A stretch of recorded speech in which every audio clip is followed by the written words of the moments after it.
तो कहानी की शुरुआत होती है एक भयानक भविष्यवाणी से। सिर्फ 10 सालों में ईस्ट का ये खुशहाल फेडरेशन किंगडम पूरी तरह तबाह होने वाला है।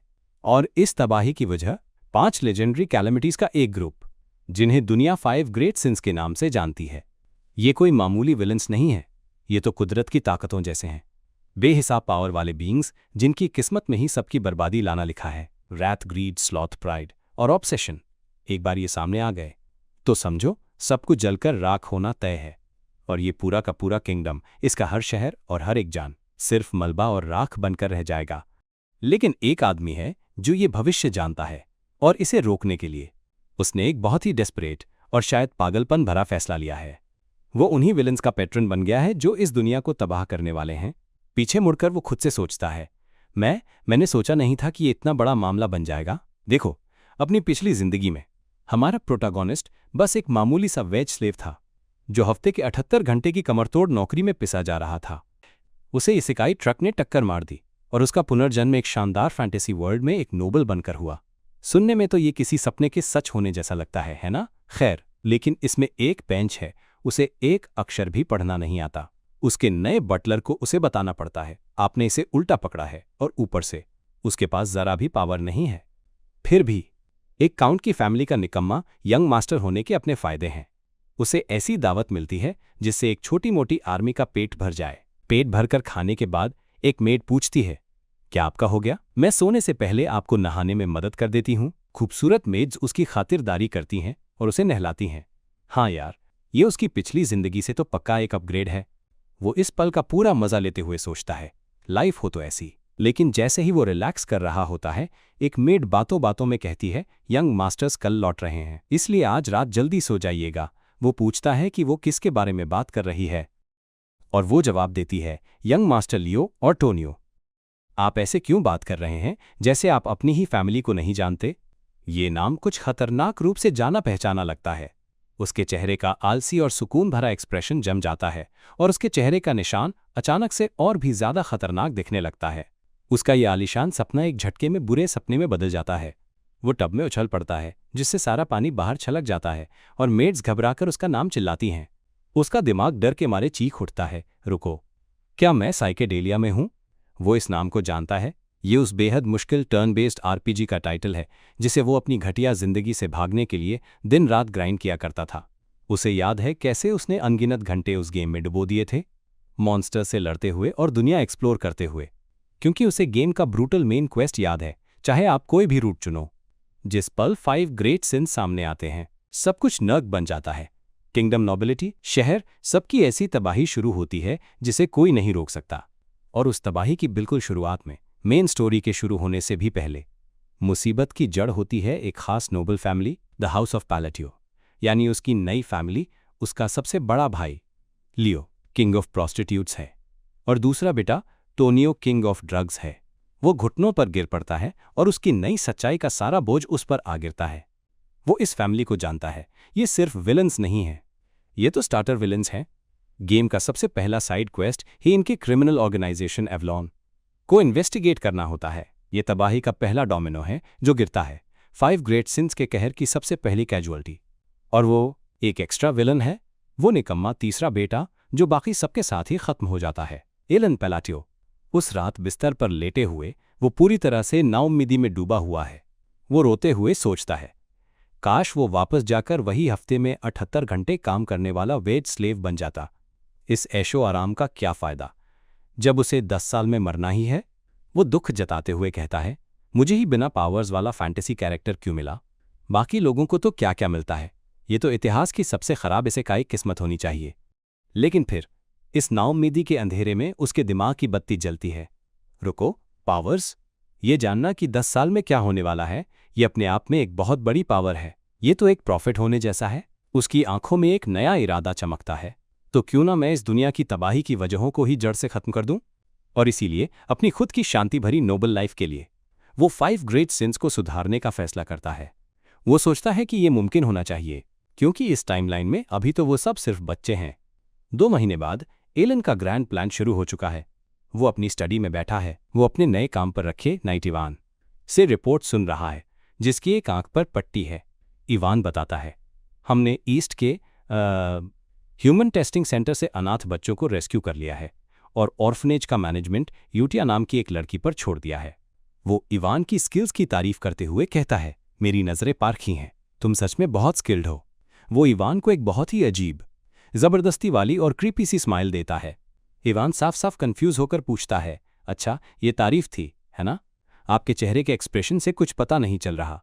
एलन सोचता है कि इस बॉडी का असली मालिक तो एक खुली किताब जैसा था। उसके इमोशंस हमेशा चेहरे पर साफ दिखते थे, और अब एक मामूली सा एक्सप्रेशन देने के लिए भी उसे अपने चेहरे को फिजिकली हिलाना पड़ता है।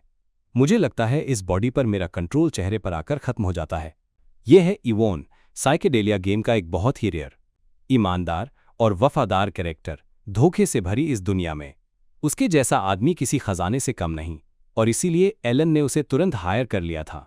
इवान सीधे मुद्दे पर आता है, आपने कहा था कि ये सब यूटिया नाम की लड़की को बचाने के लिए है, सही कहा ना? वो कहता है कि एक मर्सिनरी होने के इतने तजुर्बे के बाद भी वो ये बता सकता है कि यूटिया कोई मामूली बच्ची नहीं थी। उसे टेस्टिंग फैसिलिटी के वो टूटे और डरे हुए बच्चे याद आते हैं, लेकिन यूटिया वो सबसे अलग थी। जंजीरों में जकड़ी और कैद होने के बावजूद उससे एक शांत मगर खौफनाक पावर निकल रही थी। इवान समझ नहीं पा रहा था कि इतनी स्ट्रांग लड़की भला खुद को ऐसे कैद क्यों होने देगी। इसलिए वो एक सीधा सा सवाल पूछता है, आप उसे यहां क्यों नहीं लाए? उसे वहां रखने में कोई फायदा नहीं है। एलन का एक्सप्रेशन एकदम डेडली सीरियस हो जाता है।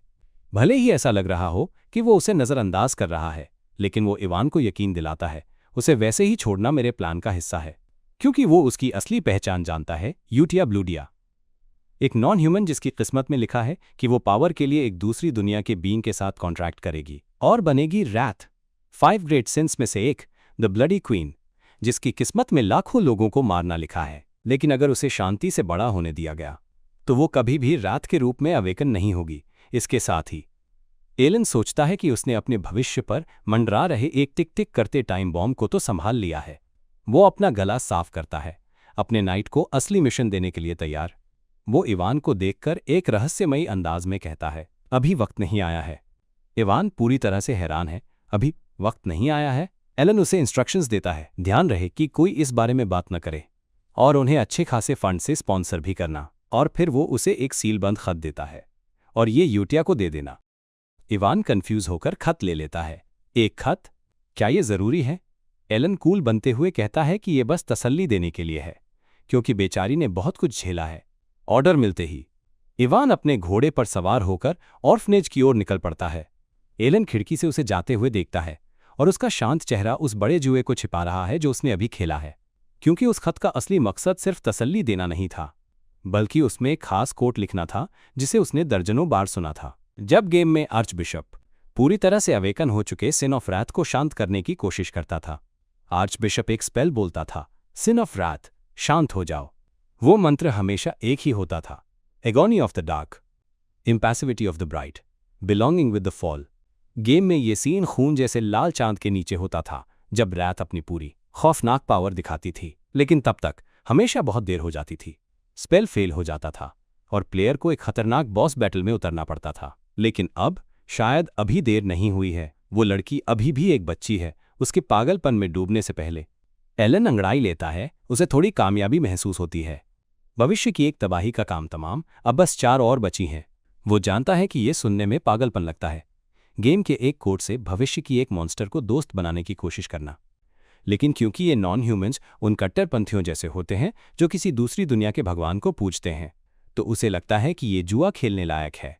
उधर इवान पहुंचकर वो खत एक छोटे कद की सफ़ेद बालों वाली लड़की यूटिया को देता है। इवान उससे निकल रही बेहिसाब माना को महसूस कर सकता है। वो एक अजीब बच्ची है जिसके चेहरे पर लगभग कोई इमोशन नहीं है।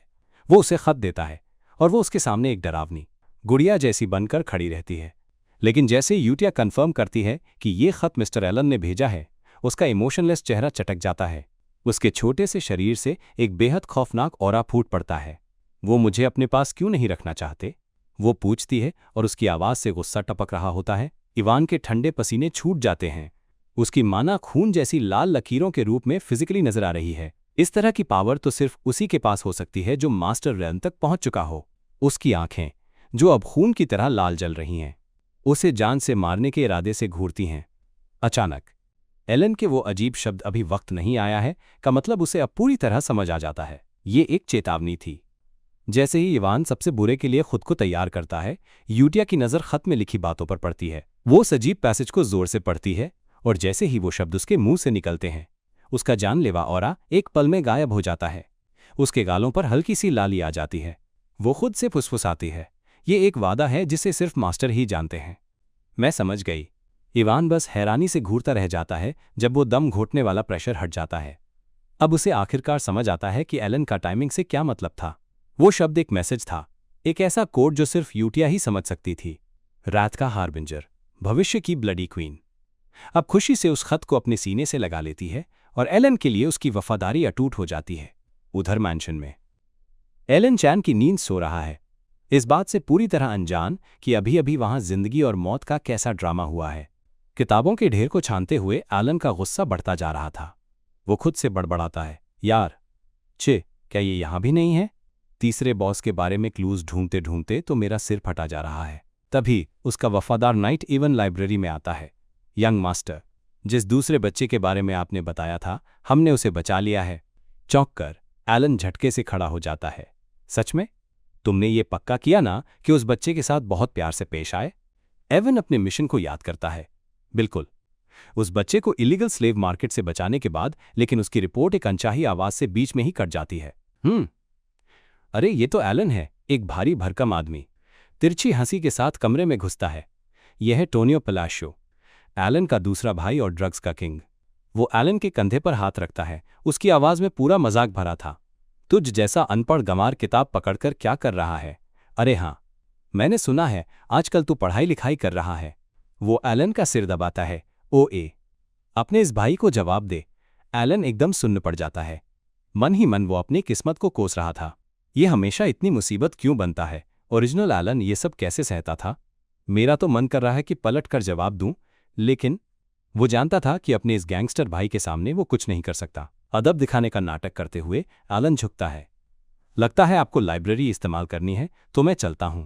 लेकिन टोनियो उसे जाने देने के मूड में नहीं था। एक घमंडी मुस्कान के साथ टोनियो एलन को लात मारकर जमीन पर गिरा देता है और अपना जूता उसके सिर पर रख देता है।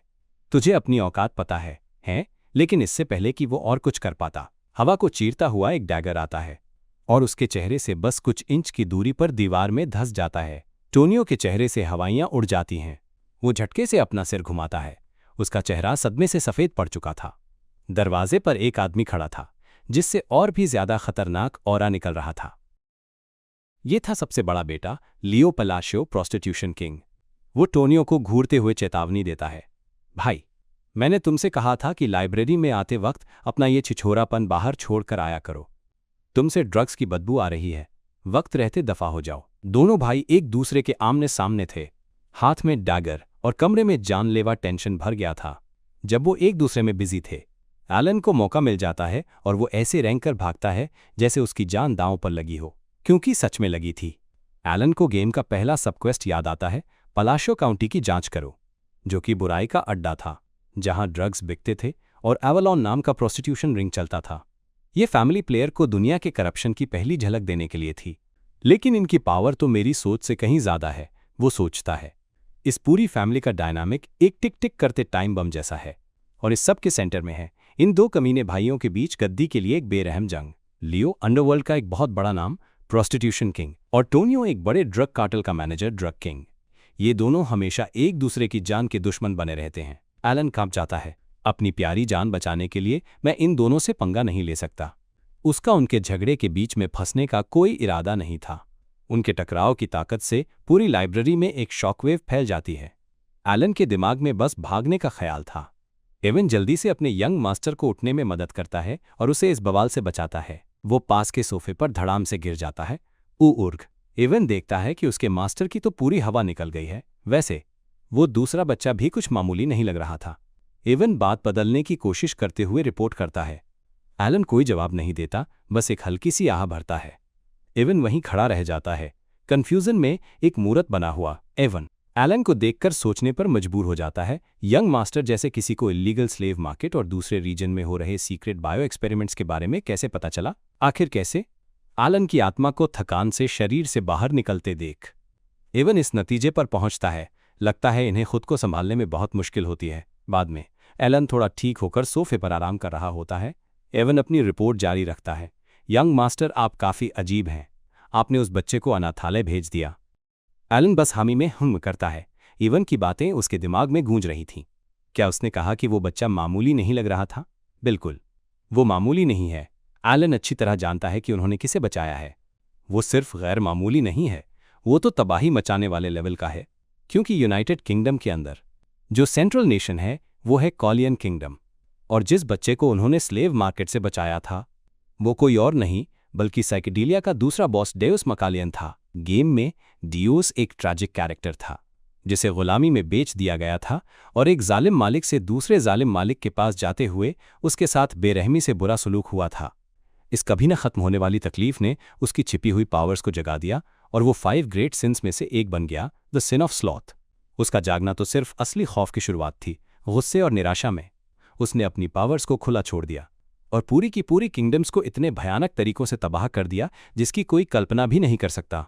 ये कहानी का इतना क्रूर हिस्सा था कि कई प्लेयर्स ने गेम ही छोड़ दिया था। एलन उन खौफनाक यादों से कांप जाता है। अपने नाम सिन ऑफ स्लॉथ के बिल्कुल उल्टा, वो एक बहुत मेहनती इंसान के तौर पर जाना जाता था जो एहसान और बेइज्जती दोनों का बदला कई गुना ज्यादा चुकाता था। इसीलिए मैंने एवन को जोर देकर कहा था कि डियूस के साथ बहुत प्यार से पेश आए।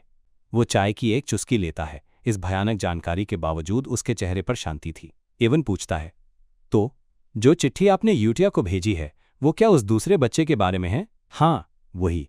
एलन एकदम मासूमियत से कहता है, मैंने बस उसे कहा कि इस थोड़े बीमार बच्चे का ख्याल रखे जो मैंने उसके पास भेजा है, और साथ में थोड़ी इधर उधर की बातें भी लिख दी। इस बीच अनाथालय में दूसरे बच्चे खुशी खुशी खेल रहे थे, लेकिन एक लड़का डियूस अपने ट्रॉमा की वजह से सबसे अलग अकेला खड़ा था। उस रात चांदनी में वो अब भी अकेला था। फटे हुए गाउन में एक टूटी हुई परछाई। अचानक नजर के सामने एक जोड़ी खूबसूरत जूते आते हैं। यूटिया उसके पास आती है। तुम टूटे हुए हो। उसकी सुर्ख लाल आंखें उसे स्कैन करती हैं। ऐसी चीजें देख रही थीं जो कोई आम इंसान नहीं देख सकता। ये तो उस चीज के निशान हैं। उसका हाथ कांपता है, सालों के जुल्म से पतला और जख्मों से भरा हुआ।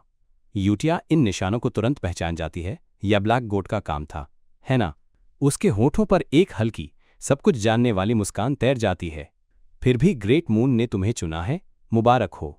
उसकी अपनी पावर उनके चारों ओर घूमने लगती है।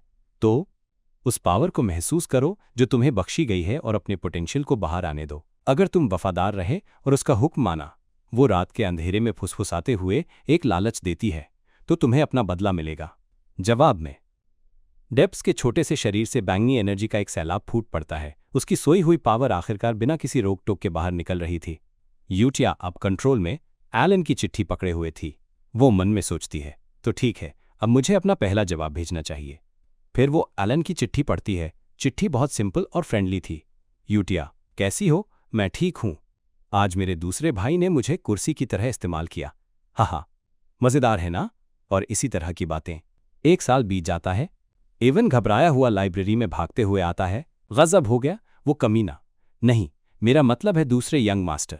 एलन अपनी किताबों से नजर उठाकर बस एक शब्द कहता है जो हवा में गूंजता है, क्या? एवन चौंकाने वाली खबर देता है, वो कमीना मर गया। ये खबर एलन को एक झटके की तरह लगती है। टोनियो मर गया? इतनी जल्दी? गेम में तो उसकी मौत एक बहुत बड़ा इवेंट थी जो काफी बाद में होता है। हम फ्यूनरल देखते हैं, एक ठंडा बेरंग सा माहौल जिसमें टोनियो एक खुले ताबूत में लेटा हुआ है। फ्यूनरल में एलन अपने पिता काउंट को देखता है जो 2 औरतों के साथ खड़े थे और बुरी तरह से बोर हो रहे थे। अपने ही बेटे के फ्यूनरल में ड्रग्स और औरतें लेकर आना है। मुझे पता था ये फैमिली गड़बड़ है, लेकिन यार सच में एक डार्क फैंटेसी जॉनर है। एलन वापस ताबूत में पड़े टोनियो को देखता है। खैर, टोनियो का गलती से गिरने से मर जाना, ये तो मेरी यादों से अलग है। गेम में तो सालों की लड़ाई के बाद लियो ने खुद टोनियो को बड़ी मुश्किल से मारा था और चिल्लाया था, आखिरकार इतने सालों बाद मैंने उस कीड़े को मार ही दिया, अब मैं ही असली वारिस हूं। लेकिन अब लियो फ्यूनरल में खड़ा था और उसके चेहरे पर एक घमंडी मुस्कान थी, जैसे उसकी तो लॉटरी लग गई हो। एलन को असलियत पता थी। कम से कम अपने इमोशंस तो छिपाने की कोशिश कर। कातिल या तो लियो है या उसके बंदे। एलन अपने भाई के ताबूत के सामने खड़ा था और उसका दिमाग तेजी से चल रहा था। ओरिजिनल टाइमलाइन पहले ही बदल रही है। खैर, मुझे तो बस 5 डेडली सिंस को सुलझाना है। 1 और साल बीत जाता है। टोनियो की आसान मौत से गद्दी की प्रॉब्लम सॉल्व हो गई थी, लियो ने ड्रग्स का बिजनेस अपने हाथ में ले लिया और काउंटी में एक अजीब सी शांति छा गई थी। एलन और एवन शांति से दोपहर की चाय का मजा ले रहे हैं। एलन यूतिया का पेनपाल बन गया था, एक ऐसा कनेक्शन जो उसके हिसाब से भविष्य में काम आएगा। वो उसकी ताज़ा चिट्ठी पढ़ता है जिसमें दूसरे बच्चों के बारे में एक प्यारी सी रिपोर्ट थी। यूना छुपन छुपाई में अच्छी है, हिदान लड़ाई वाले खेल में अच्छा है और डियस बिना किसी परेशानी के बड़ा हो रहा है। उसे पपेट चलाना पसंद है। एलन मुस्कुराता है। अगर ऐसे देखो तो ये सब अच्छे बच्चे हैं। वो चिट्ठी के नीचे नजर डालता है। यहाँ नीचे इस महीने की स्पॉन्सर लिस्ट है। लिस्ट फिर से बढ़ गई है। ये दिलचस्प है कि उस छोटे से अनाथालय के लिए और भी स्पॉन्सर्स आ रहे हैं। मम, इवन एक पेस्ट्री खाते हुए कहता है तो अजीब, लेकिन फिर भी अच्छी बात है। ओह हाँ, एवन बात बदलते हुए कहता है, जिस चीज को आप ढूंढ रहे थे उसके बारे में मुझे इन्फॉर्मेशन गिल्ड से कॉल आया था कि उन्हें एक क्लू मिला है। एलन की आंखें चमक उठती हैं। सच में? चलो शुक्र है। वो ध्यान से केक का एक टुकड़ा मुंह में रखता है। उसका दिमाग पहले ही दौड़ने लगा था। उसे ठीक ठीक पता था कि ये क्लू किस लिए है। ये जरूर तीसरे बॉस के बारे में कोई पुरानी किताब होगी। आखिरकार मैं उस बंदे को भी ढूंढ पाऊंगा। सब कुछ आराम से चल रहा है। कितनी शांत शाम है, या कम से कम उसे तो यही लग रहा था। लेकिन एलन की ये शांति उसकी प्यारी सी नासमझी की नींव पर बनी थी। ठीक उसी पल उसके अच्छे बच्चे स्ली तबाही मचा रहे थे। मार्गोट नाम की एक ड्रग डिस्ट्रीब्यूशन साइट पर लियो का एक गुर्गा डींग हाँक रहा था। पलाशियो फैमिली का बड़ा बेटा काफी दरियादिल है। वो हमेशा बड़े बड़े इनाम देता है। उसका साथी हामी भरता है। हाँ, हमारी ऑर्गेनाइजेशन में अब कुछ 100 मेंबर्स हो गए हैं, लेकिन उनका जश्न ज्यादा देर नहीं टिकता। पलक झपकते ही पूरी की पूरी साइट एक कसाई खाना बन जाती है। जमीन पर लाशें बिछी थीं, जिन्हें एक अनदेखी ताकत ने खामोश कर दिया था। बचे हुए लोगों में से एक खौफ से देखता है कि कैसे उसका अपना हाथ उसकी मर्जी के खिलाफ एक तलवार उठा रहा है। नहीं, मेरा हाथ अपने आप हिल रहा है, एक अनदेखे पपेट चलाने वाले के जोर देने पर। लीडर का साथी भी तलवार को अपने ही गले में घोंप लेता है। बाकी आदमियों ने भी तलवारें और डैगर्स अपने ही गले में घोंप लिए थे। उनके शरीर चीर दिए गए थे। और फिर परछाइयों से बाहर निकलता है इस पूरे कत्लेआम का मास्टरमाइंड। ये डियोस था। उसकी आंखें बैंगनी रोशनी से चमक रही थीं, क्योंकि वो अपने शिकार को जादुई धागों से कंट्रोल कर रहा था। मौत का एक संगीत बजाते हुए वो अकेला नहीं था। यूटिया उसके बगल में खड़ी थी, इस खूनी मंजर को ठंडे सुकून से देख रही थी। आज का पपेट शो मुझे पसंद आया। डियोस पूछता है, क्या ये सब करने का कोई मतलब है? यूटिया ड्रग डीलर्स की लाशों को देखती है। क्यों? क्या तुम्हें इन पर तरस आ रहा है? नहीं, डियोस सपाट आवाज में जवाब देता है, क्योंकि ये लोग ड्रग्स बनाने के लिए इंसानों को पीसते हैं। मैं बस ये नहीं जानता कि इसका मेरे बदले से कोई लेना देना है भी या नहीं। बिल्कुल मदद करेगा, यूटिया समझाती है और उसकी अपनी पावर भड़क उठती है। ये उसके वापस लौटने के लिए जगह बनाने की नींव है। जब वो आएगा तो हम जगह को ऐसी वैसी कैसे रहने दे सकते हैं? डियोस समझ जाता है। उनकी पावर एक साथ उमड़ पड़ती है, एक दूसरे से जुड़ते हुए। वो अपने मास्टर के लिए दुनिया को तैयार कर रहे थे। 2 तबाहियां, रैथ और स्लॉथ, चांदनी रात में एक साथ खड़े थे और उनका मिशन साफ था। एनर्जी की एक बहुत बड़ी लहर उस जगह से फूटती है और उस ड्रग्स के अड्डे को नक्शे से पूरी तरह मिटा देती है। पीछे बस एक सुलगता हुआ गड्ढा छोड़कर वो रात के अंधेरे में गायब हो जाते हैं। सब कुछ उसकी मर्जी के मुताबिक ही होगा। हम ब्लू मून उसकी तलवार बनेंगे। तो भाई, 2 साल गुजर चुके हैं जब से एलन ने यूटिया यानी सिन ऑफ रैथ से अपना कनेक्शन बनाया था, और यूटिया को उसने ऑफनेज में अपनी आंख और कान बना के रखा था। इस बीच उसका वफादार नाइट इवान बाकी के फ्यूचर कैलेमिटीज को ढूंढ ढूंढ कर बुरी तरह थक चुका था, और अब वो अपने लेटेस्ट मिशन से पूरी तरह पस्त होकर लड़खड़ाते हुए वापस लौटता है। वो आकर सीधा बेफिक्र एलन के सामने गिर जाता है, जो बैकयार्ड में मैजिक की प्रैक्टिस कर रहा था। इवान हांफते हुए कहता है, हाँ, मैं वापस आ गया। आप बैकयार्ड में थे। अपनी बची कुची ताकत लगाकर इवान एक थका हुआ थम्सअप करता है। 5वें वाले को भी कामयाबी से ऑफनेज भेज दिया गया है। एलन राहत की एक गहरी सांस लेता है। सिर्फ 2 सालों में अपनी गेम की नॉलेज और इवान के स्किल्स को इस्तेमाल करके उसने बाकी बचे तीनों सिंस को उनकी दर्दनाक किस्मत का शिकार होने और मॉन्स्टर बनने से पहले ही बचा लिया था। उसे याद आता है कि तीसरे सिन ग्रीड को खोजने में कितनी दिक्कत हुई थी, पर आखिर में सब ठीक हो गया। अपने वफादार नाइट को इनाम देने के लिए वो उसे एक ट्रीट देता है। ये लो, खा लो। पर इवान को ये मजाक बिल्कुल पसंद नहीं आता। उफ कमीने, अरे मजाक कर रहा था। एलन उसके सामने मैक्रून्स का एक पूरा टॉवर पेश करता है और इवान एक भूखे इंसान की तरह उस मीठे इनाम पर टूट पड़ता है और मुंह में ठूसने लगता है। एलन उसके पास खड़ा होता है, चेहरे पर एक हल्की सी मुस्कान लिए। सब कुछ बढ़िया किया, अब तुम आराम कर सकते हो। इवान पूछता है कि क्या ऑर्फनेज से जुड़ा सारा काम अब खत्म हो गया है, और एलन हाँ कह देता है। इवान एक गहरी राहत की सांस लेता है, पर तभी उसका ध्यान अपने मास्टर के अजीब से शांत चेहरे पर जाता है। क्या आप खुश नहीं हैं, यंग मास्टर? घास पर लेटे हुए एलन कहता है। मैं खुश हूं, पर इवान जवाब देता है, लेकिन आप लग तो नहीं रहे। एलन अपने चेहरे पर एक बहुत ही छोटी और झूठी सी मुस्कान लाने की कोशिश करता है। मैं मुस्कुरा तो रहा हूं अभी, पर इवान को एक पल के लिए भी यकीन नहीं होता। चलिए मान लेते हैं कि आप मुस्कुरा रहे हैं। फ्यूचर सिंस को इकट्ठा करने का अपना मिशन पूरा होने के बाद एलन खुद को कुछ पल की शांति देता है और घास पर लेटकर धूप का मजा लेने लगता है। वो अंगड़ाई लेते हुए मन में सोचता है, मैंने उम्मीद नहीं की थी कि सब कुछ इतना अच्छा जाएगा। उसका मेन क्वेस्ट है साइकेडेलिया के 5 फाइनल बॉसेस, यानी 5 सिंस को उभरने से रोकना। उनमें से हर एक का अतीत बहुत भयानक था। उन्हें ऐसे टॉर्चर और अब्यूज से तोड़ा मरोड़ा गया था कि उनकी दुनिया खत्म कर देने वाली पावर्स जाग उठी थीं। वो ऐसे टूटे हुए बच्चे थे जो ओरिजिनल टाइमलाइन में नफरत और निराशा की आग में जलकर ऐसे कैलामिटीज बन जाते जिन्हें कोई नहीं रोक सकता था। एलन जानता था कि उन ट्रोमैटिक घटनाओं के होने से पहले उन सबको बचाने के चांसेस ना के बराबर थे, पर किसी तरह उसने ये कर दिखाया और उनके पूरी तरह टूटने से पहले ही उन्हें बीच में रोक लिया। उसे डर था कि कहीं उसे बहुत देर ना हो जाए, पर अब वे सब उसके स्पॉन्सर किए हुए ऑर्फनेज में एक ही छत के नीचे सुरक्षित हैं। एलन पूछता है, ऑर्फनेज कैसा चल रहा है? इवान यूटिया का लेटेस्ट लेटर पकड़ाते हुए रिपोर्ट करता है, हमेशा की तरह सब कुछ ठीक चल रहा है। एक समय था जब वो टूटी हुई गुड़ियों की तरह लगते थे, लेकिन अब वो काफी बेहतर हो गए हैं। एलन लेटर खोलते हुए सिर हिलाता है। अच्छा, लगता है अब हमें उनके लिए कोई अलग केयरटेकर रखने की जरूरत नहीं पड़ेगी। वो सच में और शायद थोड़ी मासूमियत से इंप्रेस हो जाता है। मैंने सोचा नहीं था कि यूटिया इतना अच्छा काम करेगी। वो मन ही मन सोचता है, क्या ये उसके कैरेक्टर बैकग्राउंड की वजह से है जो वो ऑर्फनेज को लेकर इतनी सेंटिमेंटल है? लगता है अगर मैंने और दखल अंदाजी की तो उसे बिल्कुल पसंद नहीं आएगा। अपना सिर खुजाते हुए वो धीरे से मुस्कुराता है। यूटिया कुछ मामलों में काफी अच्छी लड़की है। इवान उत्सुक होकर आगे झुकता है। क्या उसमें कुछ खास लिखा है क्या? एलन लेटर से पढ़ता है और उसके दिमाग में मासूमियत की एक बहुत ही प्यारी तस्वीर बन जाती है। सब ठीक है, कुछ बच्चे तो बहुत अच्छे से पल बढ़ रहे हैं। आपको ड्यूज के बारे में तो बिल्कुल भी चिंता करने की जरूरत नहीं है, और इसी बात पर बाकी बच्चों की भी ज्यादा फिक्र मत कीजिएगा। एलन संतुष्टि से अपनी आंखें बंद कर लेता है। नहीं, मैं तो बस खुश हूं कि वे सब अच्छे से बड़े हो रहे हैं।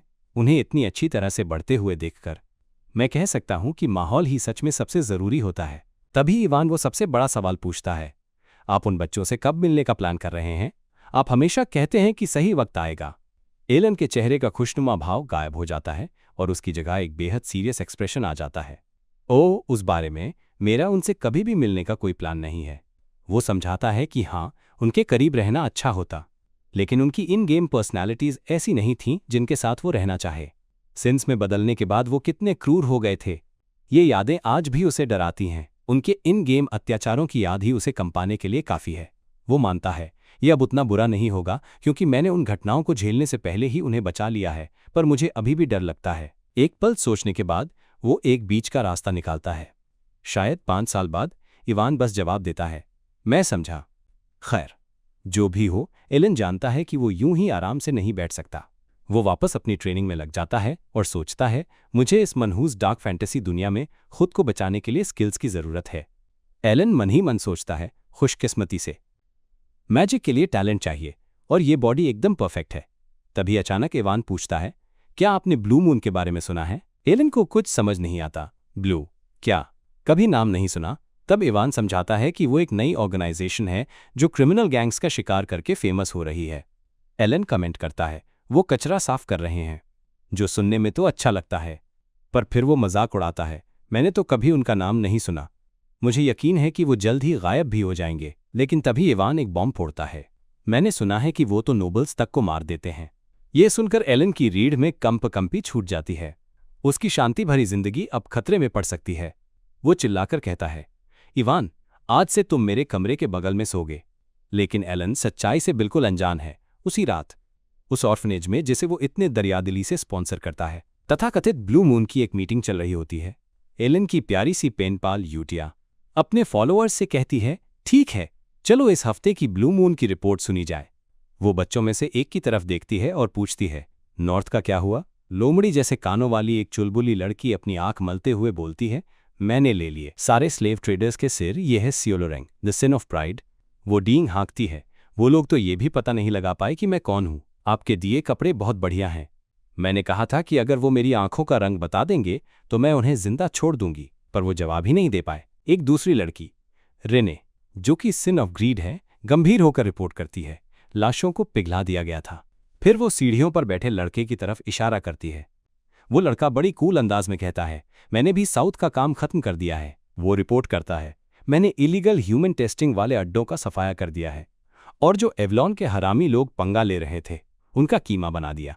ये है राडन, द सिन ऑफ माइसोफोबिया, और उसके लिए सफाई का मतलब है बेरहमी से पूरा सफाया। यूटिया खुश होकर मुस्कुराती है, उसकी आंखें एक अजीब से जोश से चमक उठती हैं। बहुत अच्छे, सब कुछ उनकी इच्छा के अनुसार ही होगा। वो अपने छोटे और ताकतवर हत्यारों के झुंड को संबोधित करती है, हमारा अस्तित्व सिर्फ ग्रेट मून के लिए है। जी हाँ, एलन का वो प्यारा सा छोटा ऑर्फनेज असल में एक डेथ कल्ट है जो उसी के लिए बना है। लेकिन तभी रेने बोल पड़ती है, पर लगता है एक प्रॉब्लम है। यूटिया कंफ्यूज हो जाती है, जब सब कुछ उनकी इच्छा के अनुसार बिल्कुल सही चल रहा है तो भला क्या प्रॉब्लम हो सकती है। रैडन समझाता है, एवलॉन का हेड उसी काउंट फैमिली का सबसे बड़ा बेटा है ना, जहां वो रहते हैं। मुझे साउथ की सफाई करते हुए एक खतरनाक लिखा हुआ ऑर्डर मिला है। वो चौंकाने वाली खबर देता है, काउंट का सबसे बड़ा बेटा इस ग्रेटनेस को अपना निशाना बना रहा है। यूटिया का चेहरा तुरंत स्याह पड़ जाता है, जैसे ही राडन उनके प्यारे मास्टर, जिसे वो हिज ग्रेटनेस कहते हैं, के खिलाफ खतरे की बात कंफर्म करता है। हवा में भारीपन छा जाता है। यूटिया का गुस्सा साफ झलक रहा था, और जैसे ही रैडन उस लेटर की बातें बताता है उसके चारों ओर एक खतरनाक लाल ऑरा फैल जाता है। वो ऑर्डर बहुत ही सीधा और रोंगटे खड़े कर देने वाला था। काउंट के मरने के बाद उसे धीरे धीरे जहर देकर मार डालो। कोई उनके मास्टर को मारने की साजिश रच रहा था। उसका गुस्सा चरम पर पहुंच जाता है और वो फुसफुसाती है, मैं समझी। बाकी बच्चे बस डर से उसे देखते रहते हैं, जबकि उसका किलिंग इंटेंट पूरे कमरे में फैल जाता है। उस खोज का नतीजा बहुत तेजी से सामने आता है। 2 साल बाद एलन खुद को एक और फ्यूनरल में खड़ा पाता है। इस बार कॉफिन में उसके पिता काउंट पैलेटियो लेटे हुए थे। ऑफिशियली तो मौत की वजह हार्ट फेलियर बताई गई थी, लेकिन एलन सच्चाई जानता था। ये साफ है कि ऐसा ओवरडोज की वजह से हुआ है। जब वो अपनी सोच में डूबा हुआ था, तभी फ्यूनरल में आए मेहमान किसी और बात पर फुसफुसा रहे थे। क्या ब्लू मून ने फिर से हमला किया? हाँ, मैंने सुना कि उन्होंने कल रात अटैक किया। क्या इस बार भी सबका सफाया कर दिया? उनकी इन कानाफूसियों से पता चलता है कि क्रिमिनल अंडरवर्ल्ड अब उस रहस्यमयी विजिलेंटे ग्रुप से और भी ज्यादा सावधान हो गया है। काउंट की मौत पर किसी ने भी आंसू नहीं बहाए और फ्यूनरल खामोशी से खत्म हो गया। एलन और इवान उस बेजान महफिल से निकलने की तैयारी करने लगते हैं, लेकिन जैसे ही वो जाने लगते हैं, एलन का कमीना भाई लियो उन्हें एक शिकारी नज़र से देखता है, और इसमें कोई शक नहीं कि वो अपनी अगली चाल की प्लानिंग कर रहा था। बाद में पैलेटियो एस्टेट के उस डरावने सन्नाटे में इवान टेंशन ले रहा था। वो चिंता में कहता है, इस हिसाब से तो वो कमी, मेरा मतलब पहले यंग मास्टर ही अगले। पर उसकी बात बीच में ही कट जाती है जब वो एलन को अपना बैग पैक करते हुए देखता है। ये सारे बैग किस लिए? एलन ऊपर देखे बिना ही कहता है, अपना सामान तैयार करो, हम यहां से भाग रहे हैं। इवान हक्का बक्का रह जाता है, क्या मतलब? आप सच में यहां से जाने की सोच रहे हैं? पूरी तरह से नहीं, एलन बात साफ करता है, हम नीचे जा रहे हैं। इवान धीरे धीरे बात की तह तक पहुंचता है। नीचे से? क्या आपका मतलब रोड मिल है? एकदम सही। एलन काफी समय से इसकी प्लानिंग कर रहा था। उसके पिता और टोनियो दोनों के जाने के बाद और साइको लियो के अगला वारिस बनने पर यह घर एक मौत का जाल बन चुका था। उनके पास साउथ के छोटे से शहर रोड मिल भागने के अलावा कोई रास्ता नहीं था, और ठीक वैसा ही हुआ जैसा एलन को शक था। लियो बालकनी से उनकी बग्घी को दूर जाते हुए देखता है। 3 दिन बाद रोड मिल में अपने नए घर में एलन नाश्ता बना रहा था। एक ऐसी छोटी सी खुशी जिसका मजा वो एस्टेट में नहीं ले सकता था। वो बड़े ही एक्सपर्ट तरीके से फ्रेंच टोस्ट को पलटता है, अपनी कातिल फैमिली से दूर, अपनी इस नई शांति भरी जिंदगी का लुत्फ उठाते हुए। इवान जूस लेकर आता है और एक पल के लिए सब कुछ एकदम परफेक्ट लगता है, लेकिन ये शांति सिर्फ 3 दिन बाद ही भंग हो जाती है। वूश! एलन झटके से जाग जाता है और घबराहट में अपना सिर पकड़ लेता है। मैं वापस आ गया, अब मेरे भाई का फ्यूनरल चल रहा है। वो सुकून भरा नाश्ता बस एक सपना था। वो वापस उसी ठंडे बेजान फ्यूनरल हॉल में था। मुझे यकीन नहीं हो रहा कि मैं वापस यहां आ गया, लेकिन कुछ तो बहुत ही ज्यादा गड़बड़ थी। एलन करीब से देखता है और मौत की वजह समझ जाता है। तो इसके दिल में छुरा घोंपा गया है। आखिर इसे मारा किसने होगा? टाइमलाइन पूरी तरह से बिखर चुकी थी। जैसे ही वो इस नई पहेली के बारे में सोच रहा होता है, उसकी नज़रें गलती से पास खड़े एक गार्ड से टकरा जाती हैं और उसकी घूरती हुई आंखों को देखकर वो बेचारा गार्ड डर के मारे जम जाता है। गार्ड चीखता है, माँ, मैं आपको देखने के लिए माफ़ी चाहता हूँ, और उसका साथी उसे घबराकर वहां से खींच ले जाता है। एलन उनके इस अजीब रिएक्शन से कंफ्यूज हो जाता है। इसे क्या हो गया है? बैकग्राउंड में लोगों की कानाफूसी जारी रहती है और तभी इवान चुपचाप भीड़ में से होता हुआ अपने मास्टर के पास पहुंचता है। यंग मास्टर, इवान उसका ध्यान खींचता है।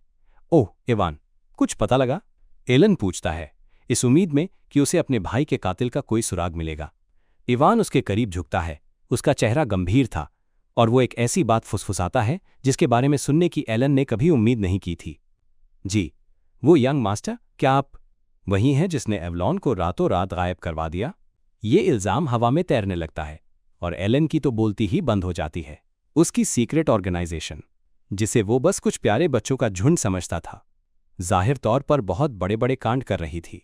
और फिर सीन एक फ्लैशबैक में शिफ्ट होता है, उस दिन पर जब एलन ने रोड मिल के लिए अपनी ग्रैंड एस्केप मारी थी। ये वो दिन था जिसने अनजाने में ही खतरनाक घटनाओं की एक पूरी चेन शुरू कर दी। तेजी से जाती हुई बग्घी के अंदर हमेशा की तरह प्रैक्टिकल इवान अपने मास्टर से उनकी डेस्टिनेशन के बारे में पूछता है। यंग मास्टर, क्या किसी शहर में जाना ज्यादा बेहतर नहीं होगा? लेकिन एलन पत्थर जैसे एक्सप्रेशन के साथ उसे फौरन चुप करा देता है। नहीं, बिल्कुल नहीं, कभी नहीं। रोडमिल ही फाइनल डेस्टिनेशन है जो मैंने प्लान की है। उसका मास्टर प्लान सिंपल था, 5 सेंस को उनकी दुखद किस्मत से बचाना और दुनिया को बर्बादी के कगार से वापस लाना, और फिर एक शांत सुकून भरी जिंदगी में रिटायर हो जाना। ओरिजिनल स्टोरी के सारे ड्रामा और डेथ फ्लैग से कोसों दूर। रोडमिल एकदम परफेक्ट था। ये एक शांत कस्बा था जिसका मेन प्लॉट से कोई लेना देना नहीं था, और इससे भी बेहतर, पैलाटियो फैमिली का वहां एक प्राइवेट विला भी था। ये किसी ऐसे रीइंकॉर्नेटर के लिए अल्टीमेट रिटायरमेंट प्लान था जो बस सर्वाइव करना चाहता था। वो सोचता है, एक नोबल के रहने के लिए ये परफेक्ट जगह है। चलो कुछ ना करके आराम से चिल करते हैं। हर चीज की एक वजह होती है, वो बड़बड़ाता है। लेकिन इवान को बिल्कुल यकीन नहीं होता, क्योंकि वो अपने मास्टर के आलसी बहानों को अच्छी तरह जानता था। आप मुझे अब और बेवकूफ नहीं बना सकते। आप हमेशा यही कहते हैं जब आपको कोई काम नहीं करना होता। एलन बस हाथ हिलाकर उसकी बात टाल देता है। अच्छी चीजें तो अच्छी होती ही हैं। इवान बस आ भर सकता है। वाह, कितनी जल्दी बात खत्म कर दी। लेकिन जैसे ही वो सनसेट की तरफ आगे बढ़ते हैं, एक खतरनाक साया उन्हें पैलाटियो एस्टेट की बालकनी से देख रहा होता है। ये कोई और नहीं बल्कि उसका घटिया बड़ा भाई लियो था, जो पहले से ही एलन की मौत का प्लान बना रहा था। वो खुद से ही सोचता है, इसे मारूं या नहीं? वैसे भी इसके जिंदा रहने या ना रहने से कोई फर्क नहीं पड़ता। पिताजी की मौत के बाद तो मैं इसे जहर देकर वैसे भी मारने ही वाला था। उसका एक आदमी उसे बताता है कि एलन बॉर्डर की तरफ जा रहा है, लगता है एक शांत जिंदगी जीने। ये सुनकर लियो उसे जाने देने का फैसला करता है। उसने कहा है कि वो चुपचाप बॉर्डर की ओर जा रहा है, तो अब मेरे पास उसे मारने की कोई वजह नहीं बची। वो सोच में डूबा हुआ कहता है और रेलिंग पर अपनी उंगलियां फिराने लगता है, जैसे वो अब संतुष्ट हो। लेकिन अपने छोटे भाई के अचानक चले जाने की बात उसे अभी भी परेशान कर रही थी। क्या ऐसा इसलिए है क्योंकि एवलॉन के साथ मामला ठीक नहीं चल रहा? वो बस मुझे खटक रहा है। वो अपने सबसे भरोसेमंद आदमियों में से एक को बुलाने के लिए मुड़ता है। अल्मान। दरवाजे से एक परछाई बाहर निकलती है और वो उसे बग्घी का पीछा करने का ऑर्डर देता है। लेकिन वो आदमी, अल्मान जो लियो के लिए काम करता था, एक रोंगटे खड़े कर देने वाला सवाल पूछता है। क्या इसका मतलब है कि आप चाहते हैं कि मैं उसे मार दूं? लियो हक्का बक्का रह जाता है। क्या? वो हैरानी से पलटकर कहता है। उसका दिमाग घूम जाता है। अल्मान ने आज तक मुझे कभी पलटकर जवाब नहीं दिया, चाहे मैंने कोई भी ऑर्डर दिया हो।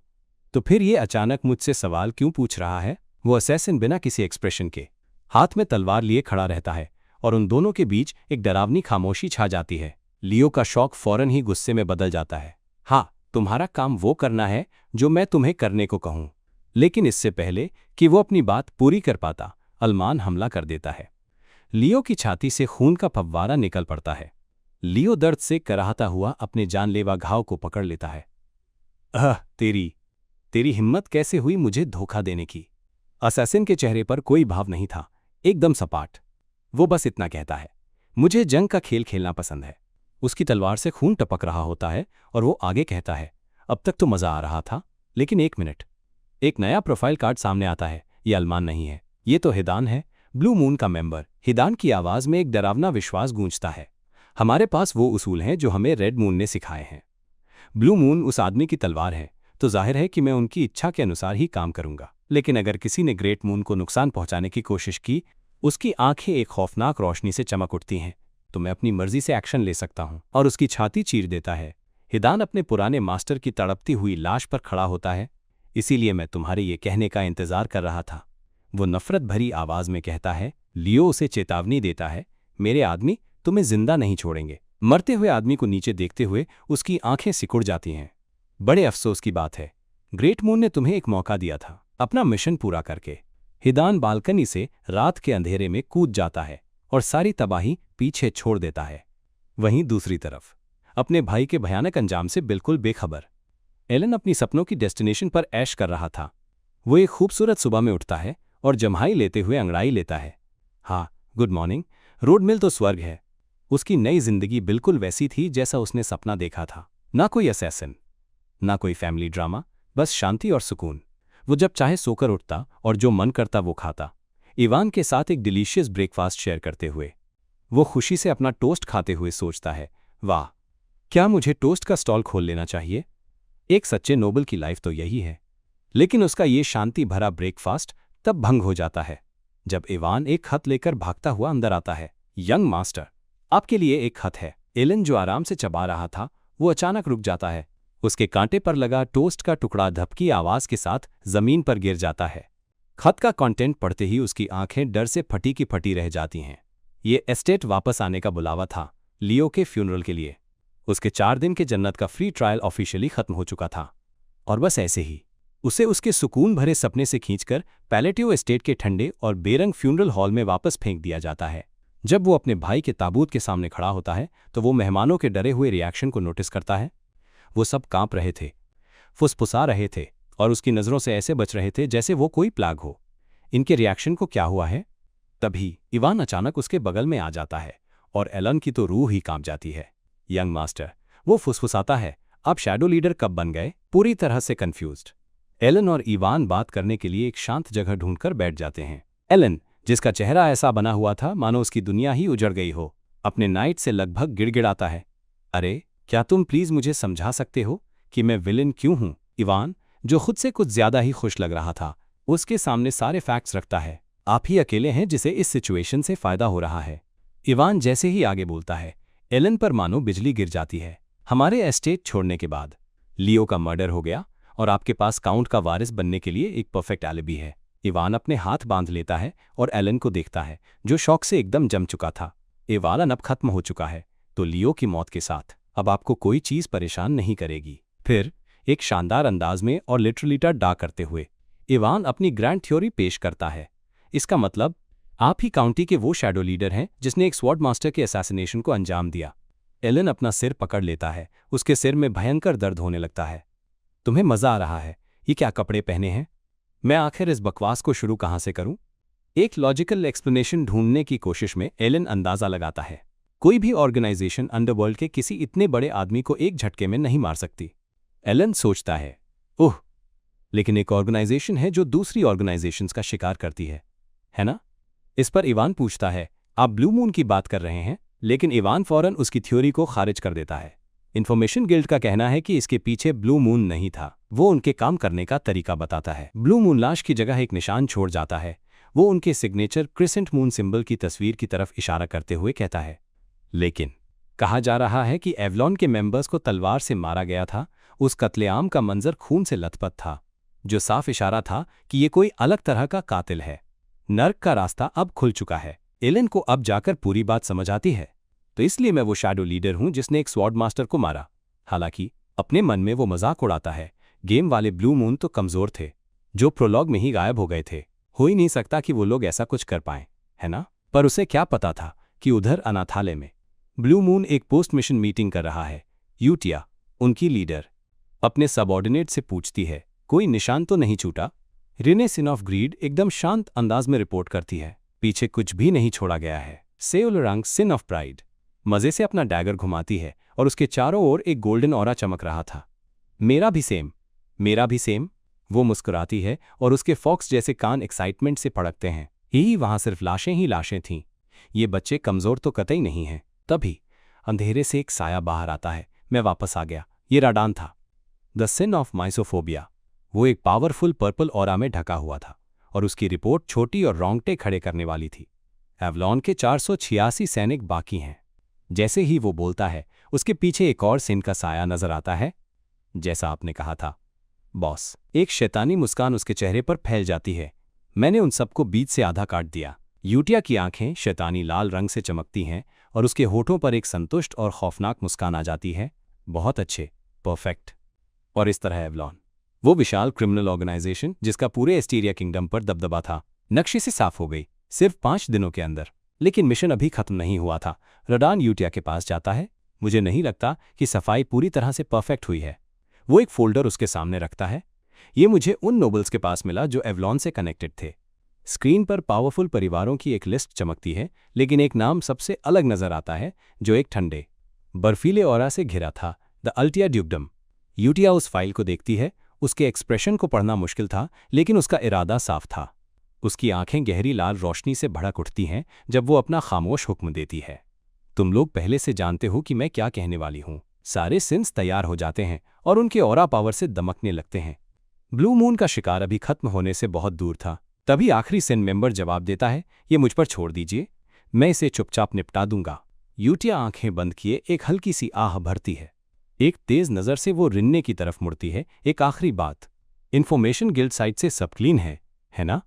उसे पूरा यकीन करना था कि कोई भी इसका पता उन तक या उस तक ना लगा पाए।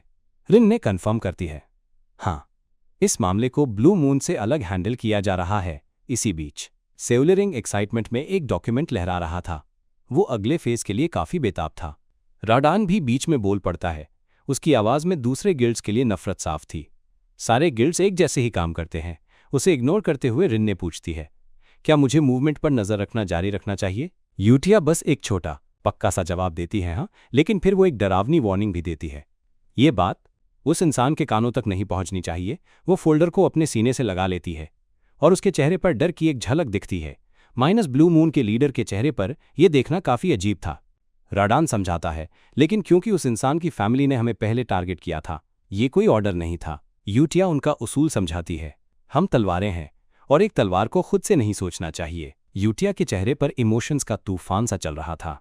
ब्लू मून सिर्फ ऑर्डर्स पर ही मूव करेगा, ये बात याद रखना, वो अपने सिन से एक धीमी और गहरी आवाज में कहती है। वो इंसान सब कुछ जानता है, उसे कभी डिसअपॉइंट मत करना। उसके शब्दों का वजन उन यंग असैसिन्स पर भारी पड़ जाता है। लेकिन राडान एकदम कंफ्यूज्ड था। पसीने की एक बूंद उसके चेहरे से नीचे आती है और वो बड़बड़ाता है, मुझे कुछ समझ नहीं आ रहा। वो अपनी सोच जारी रखता है। यूटिया जैसी जबरदस्त एबिलिटीज वाले किसी इंसान का सिर्फ पकड़े जाने के डर से इतना बेचैन और परेशान होना। वो अपने हाथ में फोल्डर को कसकर पकड़ता है। उसका इरादा और भी पक्का हो जाता है। वजह कुछ भी हो, उसका रास्ता एकदम साफ था। समझ गया, उसकी लॉयल्टी एब्सोल्यूट थी। सब कुछ ग्रेट मून के लिए, उनके लिए। ब्लू मून का ठिकाना तारों के नीचे बना एक शानदार मैंशन इस किंगडम के सबसे खतरनाक राज छुपाए हुए था। दूसरी तरफ एलन का शांति से रिटायरमेंट लेने का सपना एक ऑफिशियल सिरदर्दी बन चुका था। अब और नहीं, वो कराहता है और उसका मुंह कागजों के पहाड़ में धंसा हुआ था। फ्यूनरल को पूरा 1 महीना हो गया था। दिमाग खराब कर देने वाले, कभी ना खत्म होने वाले कामों का महीना। वो काम में पूरी तरह डूबा हुआ था। मैं बस घूमना फिरना और खाना चाहता हूं। नोबल्स यही तो करते हैं ना? वो रोनी सूरत बनाकर कहता है और उसकी आलसी जिंदगी के गोल्स उससे और भी दूर होते जा रहे थे। उसका पूरा ग्रैंड प्लान चौपट हो चुका था। लियो की मौत तो अब से 6 साल बाद होनी थी, लेकिन क्योंकि टाइमलाइन की बुरी तरह से बैंड बज गई थी, वारिस की सारी जिम्मेदारियां सीधे उसके कंधों पर आ गिरी थीं। जैसे ही उसे लगता है कि अब और नहीं झेलेगा, दरवाजे पर एक दस्तक और मुसीबत का पैगाम ले आती है। ये यंग मास्टर नौकरों का एक ग्रुप अंदर आता है, जिनके हाथ और भी ज्यादा डॉक्यूमेंट्स से लदे हुए थे। एलन हताश होकर कराहता है, उफ, ये सब इतनी मेहनत क्यों कर रहे हैं? वो मन ही मन चिल्लाता है, जब काउंट यहां थे तब तो तुम सब आलस करते थे और काम से छुट्टी मारते थे। उसका थका हुआ और डार्क एक्सप्रेशन देखकर सारा स्टाफ डर जाता है। वो उसकी घूरती हुई आंखों को देखते हैं और सोचते हैं, क्या वो गुस्से में है? हमें और मेहनत करनी होगी। मैं मरना नहीं चाहता। बेचारा एलन इस सब से बिल्कुल अनजान था। क्या स्टाफ भी उन अफवाहों की वजह से इतना सीरियसली काम कर रहा है कि मैं ही सीक्रेट मास्टरमाइंड हूं? वो आ भरता है, इवान, मेरे बुलाने पर तुम आते क्यों नहीं? पता चलता है कि वो एक्स स्लेव बस शांति से अपना काम करना चाहता था। कागजों में जिंदा दफन होकर एलन थक चुका था। वो चाहता था काश ये लोग खुद ही सब कुछ संभाल लेते। उसे एक ब्रेक चाहिए था। वो इवान को फायरप्लेस के पास चिकन स्क्यूअर्स सेकते हुए पाता है। यंग मास्टर इवान ऊपर देखकर कहता है। वो एलन की थकी हारी हालत को घूरता है। सच कहूं तो ये हैरान करने वाला है, लेकिन वो काम के बोझ की बात नहीं कर रहा था। इवान की नजरें तो किसी और ही चीज पर थीं।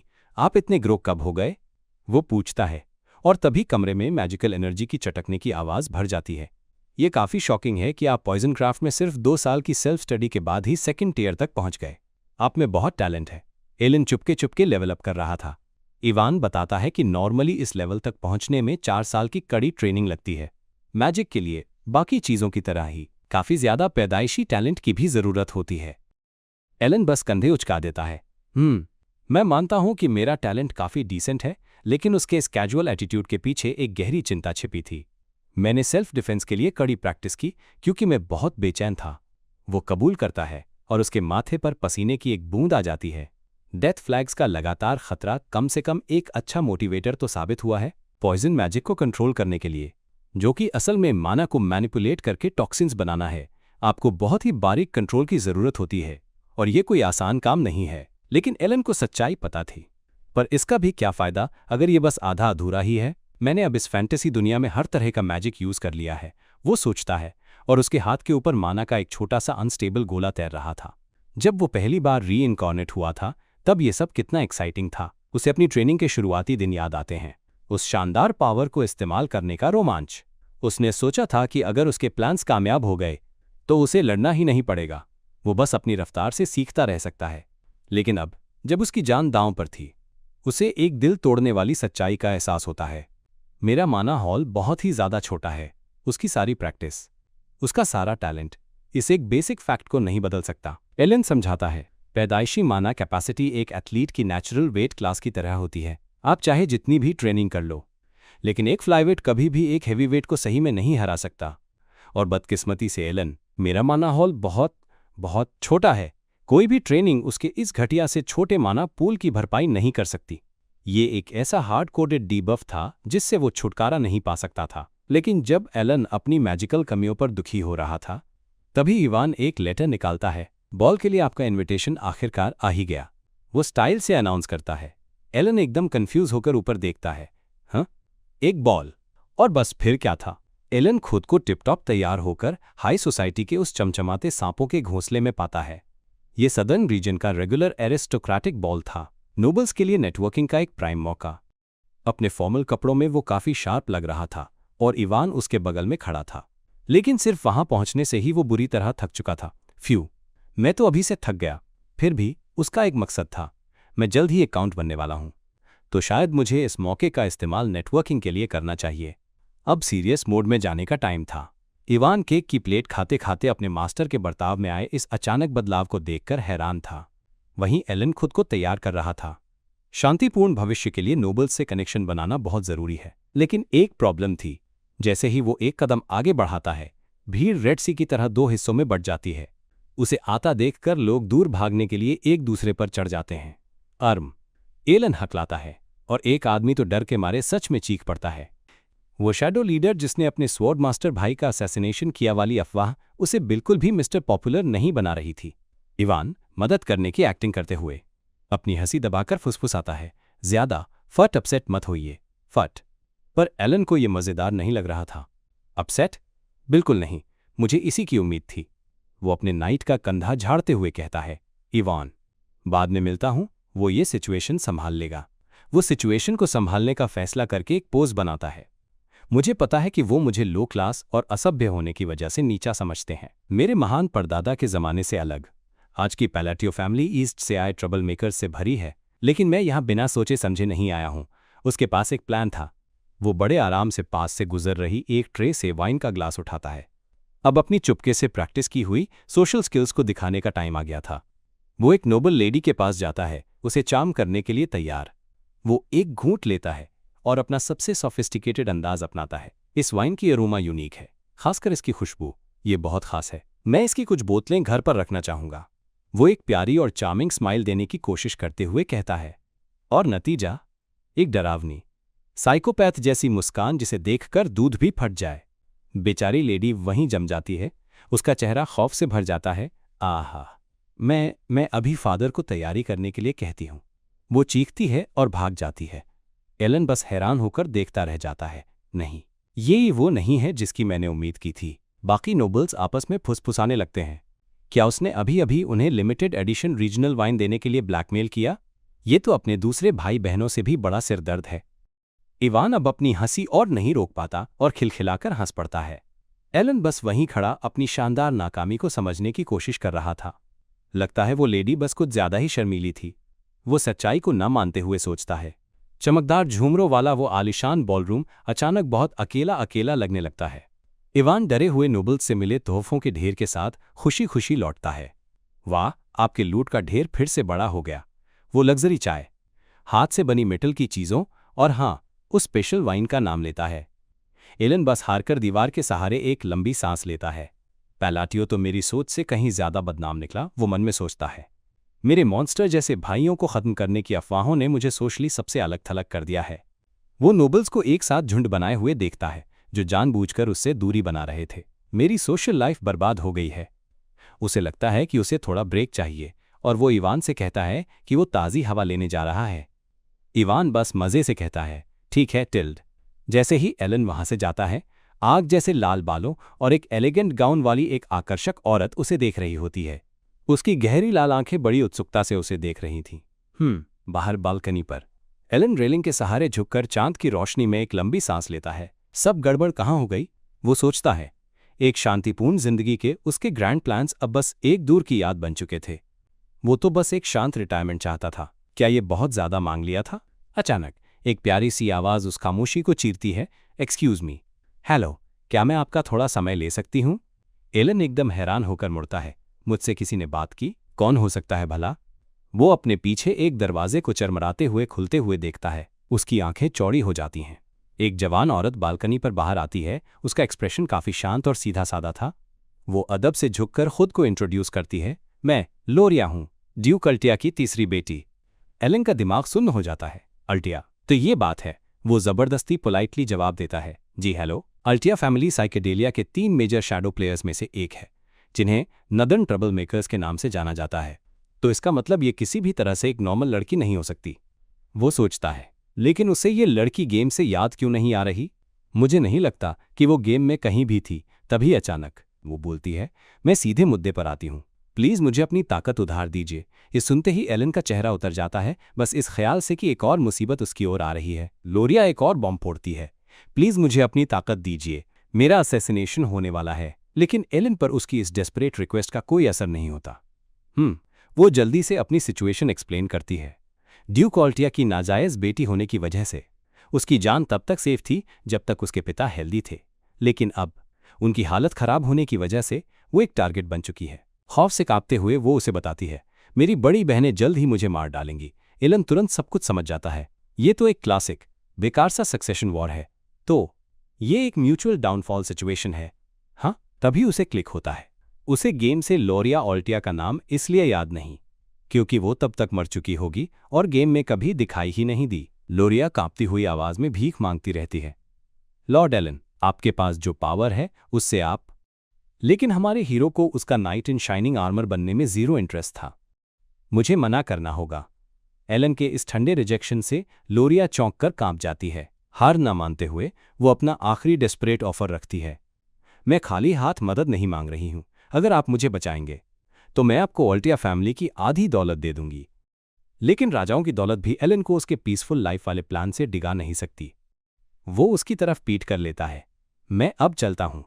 वो बिना दोबारा देखे वहां से चला जाता है, उस बेचारी डचेस को उसके हाल पर छोड़कर। उसे थोड़ी सिंपैथी तो होती है, पर वो अपनी लिमिट्स जानता है। मैं अभी मुश्किल से अपना ध्यान रख पा रहा हूं।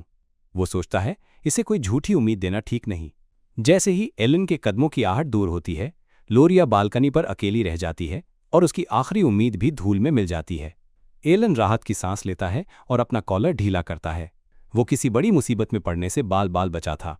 अंदर जाते हुए वो आखिरी बार सोचता है, फिर भी तुम्हारे लिए बेस्ट ऑफ लक। उम्मीद है तुम्हें कोई भरोसेमंद साथी मिल जाएगा। लेकिन उनकी बातचीत किसी की नज़रों से छिपी नहीं थी। छत पर ऊपर चोगा पहने दो लोग ये सब कुछ देख रहे थे। उनमें से एक धीमी आवाज में बोलती है, लगता है ऑल्टिया ने ग्रेट मून को अप्रोच किया है। दूसरा कहता है, तो मुझे उसकी ये नेक दुआएं रेड मून तक भी पहुंचानी चाहिए। पर्पल बालों वाला लड़का इस आइडिया को खारिज कर देता है। नहीं, कोई बात नहीं। हमारी इंटेल के हिसाब से वो अकेली ऑल्टिया है जो एवलॉन से नहीं जुड़ी है। तो वो अकेली ऑल्टिया है जो राडन के टारगेट्स में से नहीं है। ग्रीन बालों वाली लड़की बात खत्म करती है। लड़का सिर हिलाता है, इससे चीजें आसान हो जाती हैं। हम रेड मून के कमांड के हिसाब से आगे बढ़ेंगे।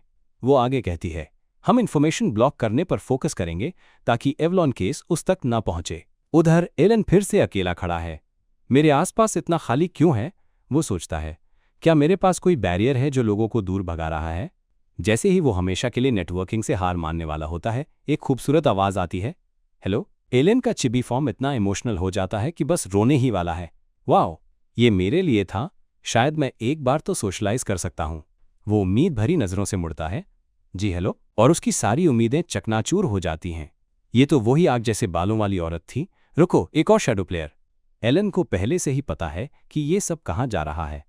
मुझे कोई अप्रोच करेगा ही, अगर वो मुसीबत है तो। वो अपने चेहरे पर एक पोलाइट मास्क लगा लेता है। नमस्ते लेडी जेनोनिया। वो हैरानी से अपनी एक आईब्रो उठाती है। ओ माय, तुम मुझे जानते हो? बिल्कुल, एलन आराम से जवाब देता है, आप कई मामलों में काफी फेमस हैं। साइकेडेलिया की दुनिया में 3 महान शैडो प्लेयर्स हैं जो पर्दे के पीछे से सारे तार खींचते हैं। एक है नॉर्थ की ऑल्टिया, ईस्ट का पैलेटियो यानी एलन की अपनी ही क्योटिक फैमिली, और जेनोनिया वेस्ट की ट्रबल मेकर। वो मुस्कुराती है जैसे गुलाबों में छिपा कोई सांप हो। क्या मैं सच में इतनी फेमस हूं? वो खुद को काउंट जेनोनिया की सबसे बड़ी बेटी कालिया के रूप में इंट्रोड्यूस करती है। एलन के पसीने छूट जाते हैं। ये औरत तो पूरा का पूरा क्रिमिनल सिंडिकेट चलाती है। वो अंदर ही अंदर पैनिक कर रहा है। मुझे एक पीसफुल लाइफ के लिए कनेक्शंस चाहिए। मुझे इसके साथ कभी भी इन्वॉल्व नहीं होना है। लेकिन बाहर से वो एकदम चार्मिंग दिख रहा है। आप बहुत खूबसूरत हैं माय लेडी। कालिया सिर हिलाकर कॉम्प्लीमेंट एक्सेप्ट करती है। Oh my, thank you. वो झुकती है और उसकी लाल आंखें चमकती हैं। मैं तुमसे और बात करना चाहूंगी, क्या ख्याल है? एलन बड़ी चालाकी से बात टाल देता है। मुझे अच्छा लगता, लेकिन अभी हम पर बहुत सारी नजरें हैं। अंदर ही अंदर वो भीख मांग रहा है, प्लीज मुझे चुपचाप जाने दो।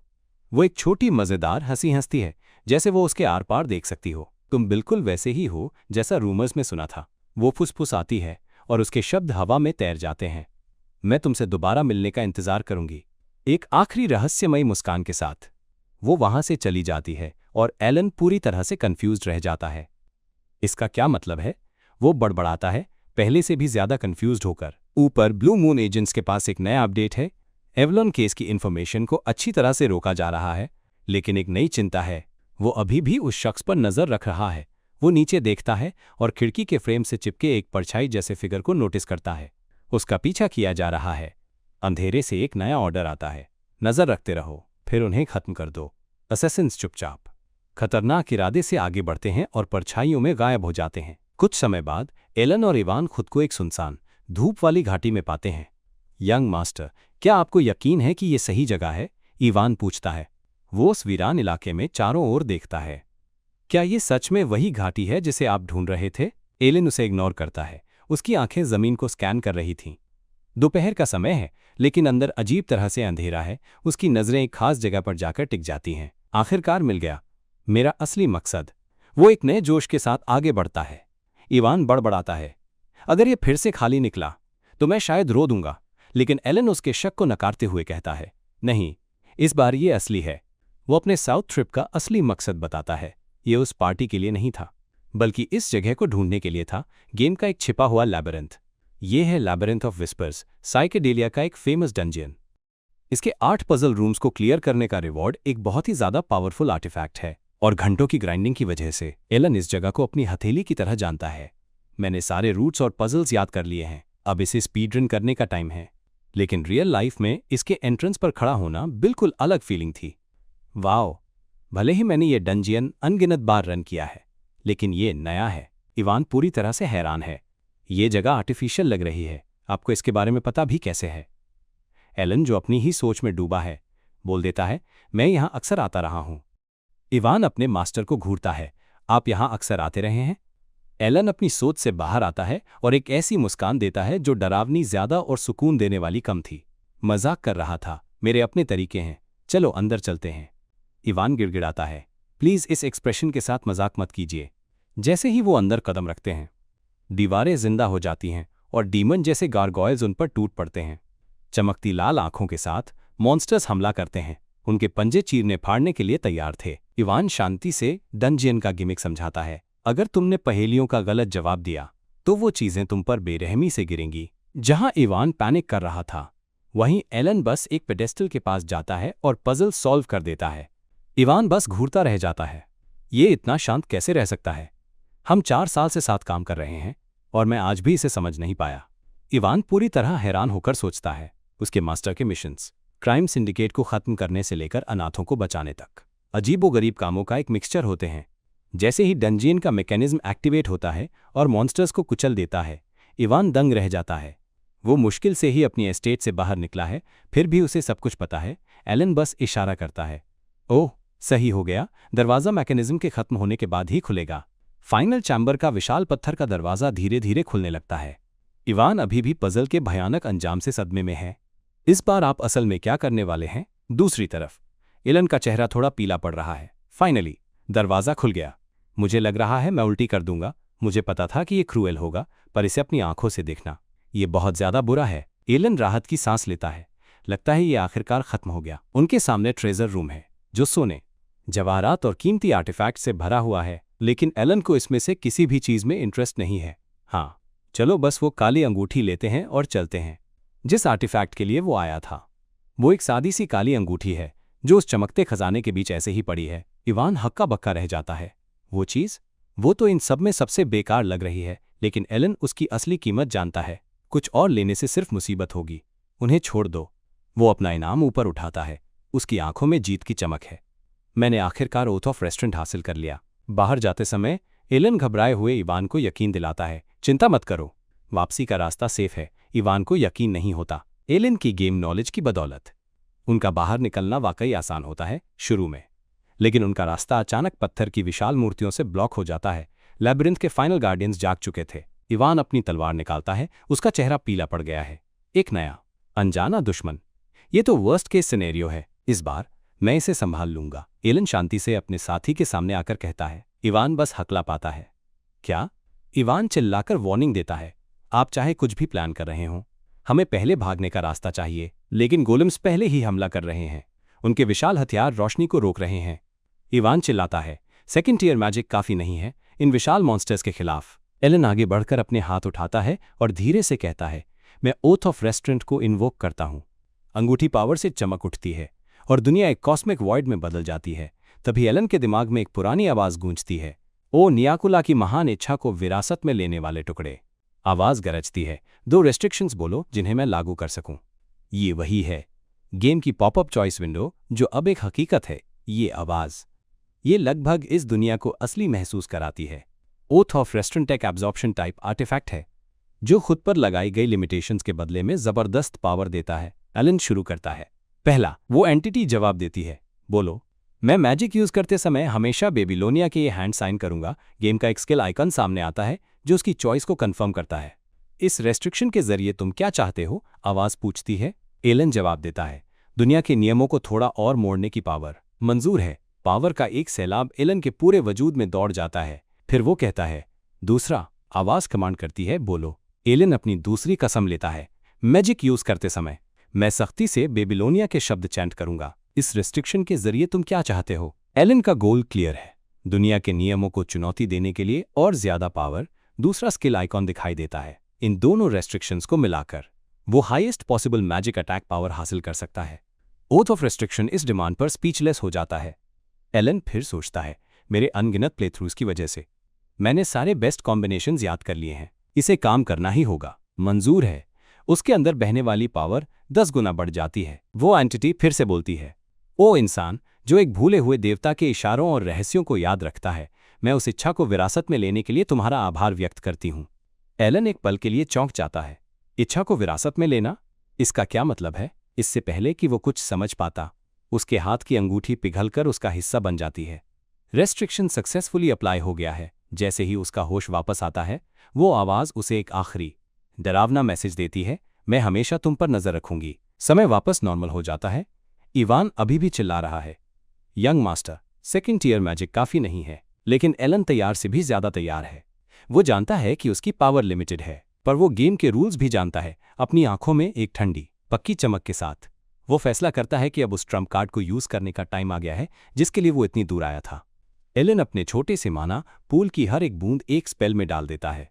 उसके हाथ में बिजली का एक गोला बनता है, लेकिन वो बहुत दयनीय है।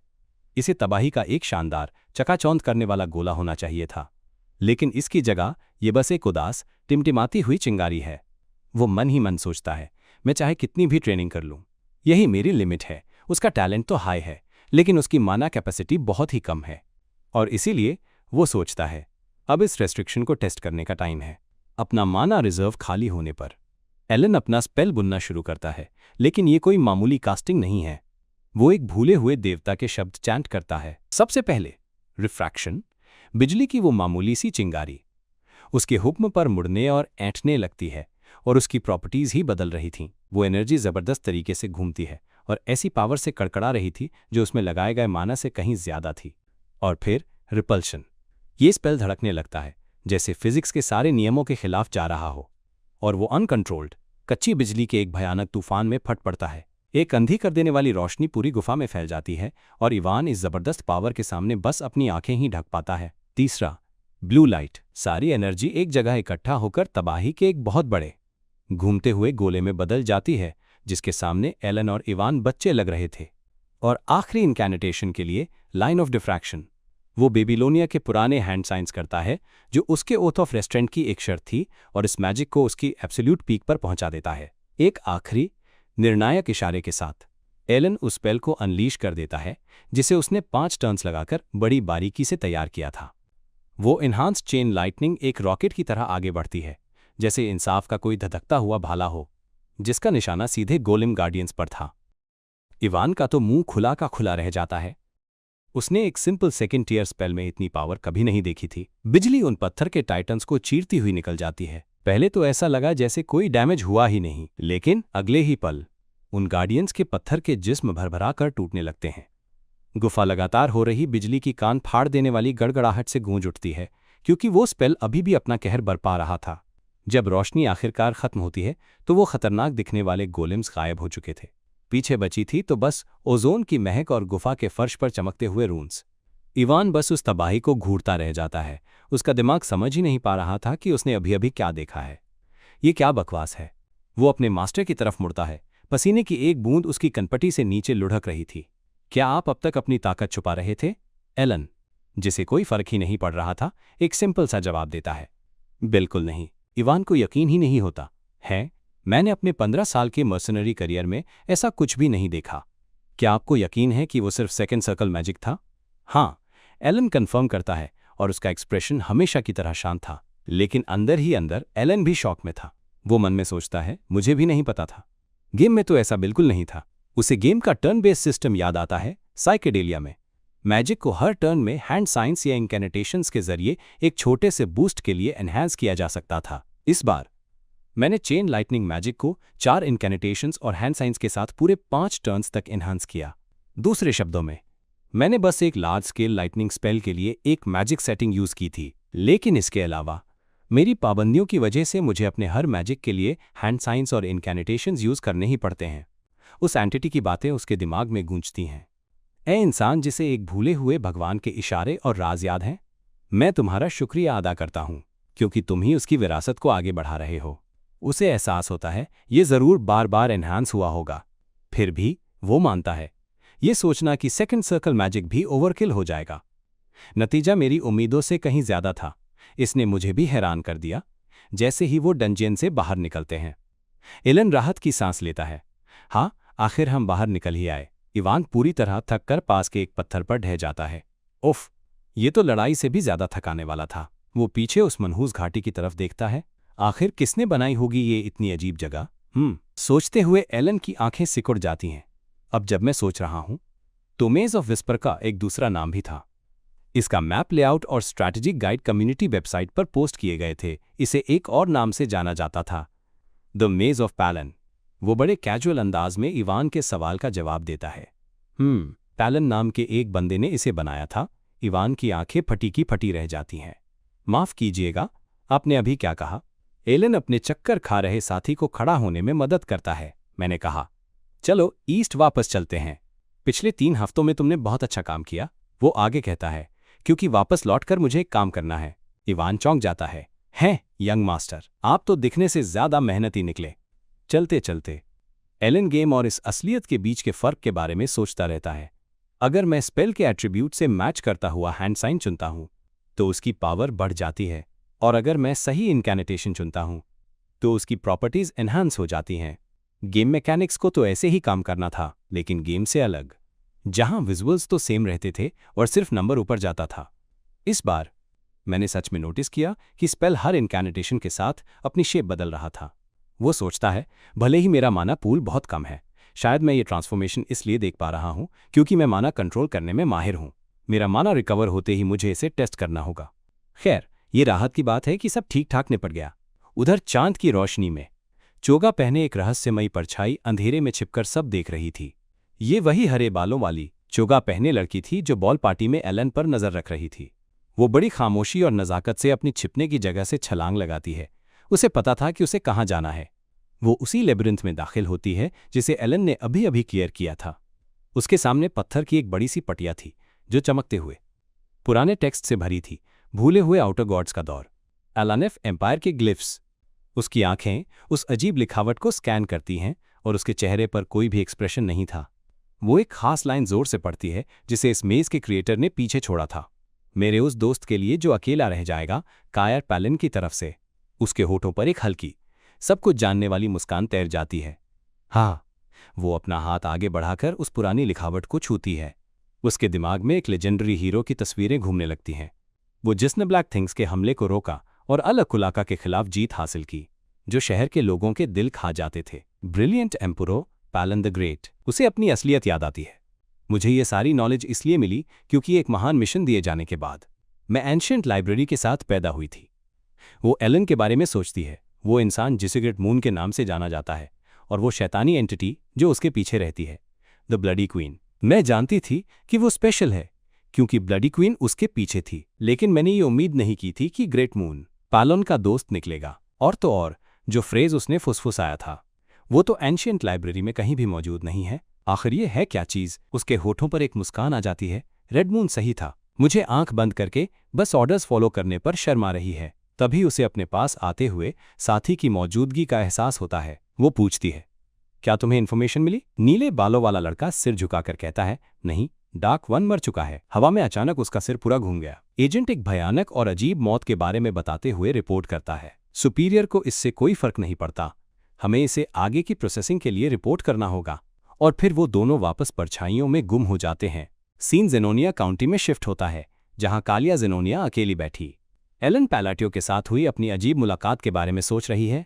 वो अपनी चाय पीती है और उसकी लाल आंखों में एक तूफान सा उमड़ रहा था। वो सिर्फ एक अफवाह नहीं थी, उसे एलन का परेशान कर देने वाला शांत व्यवहार याद आता है, एकदम खौफनाक और इमोशनलेस। उसकी आंखें किसी गहरी खाई की तरह थीं। वो अपने पिता काउंट के पास जाती है, जो पेपर वर्क में बिजी थे। हाँ, काउंट जेनोनिया ताकतवर और फेमस हैं। उसकी आंखों में एक खतरनाक चमक आ जाती है, लेकिन उसने मुझे फेमस कहा, जबकि मैं किसी भी सोशल एक्टिविटी में हिस्सा तक नहीं लेती। है ना ये दिलचस्प बात, फादर? जैसे ही वो ये बोलती है, उसके हाथ से एक डार्क एनर्जी बहने लगती है और उसकी आंखें एक शैतानी पावर से चमक उठती हैं। काउंट वहीं जम जाता है और उसका पेन खनखनाकर डेस्क पर गिर जाता है। वो आगे की तरफ ढह जाता है। अब उसकी मर्जी उसकी अपनी नहीं थी। कालिया मुस्कुराती है। उसका राज अब सेफ था। कोई नहीं जान पाएगा कि मैंने अपने पिता को कठपुतली बना दिया है ताकि मैं घर की असली मुखिया बनकर काम कर सकूं। लेकिन एक सवाल अब भी था, उसे ये पता कैसे चला? उसे एलन के आखिरी शब्द याद आते हैं, अभी हम पर बहुत सारी आंखें हैं। उसे छत पर अपने एक जासूस की परछाई दिखती है। लगता है उसने मेरे लगाए हुए जासूसों को भी नोटिस कर लिया था। तभी ये घबराया हुआ नौकर भागते हुए कमरे में आता है।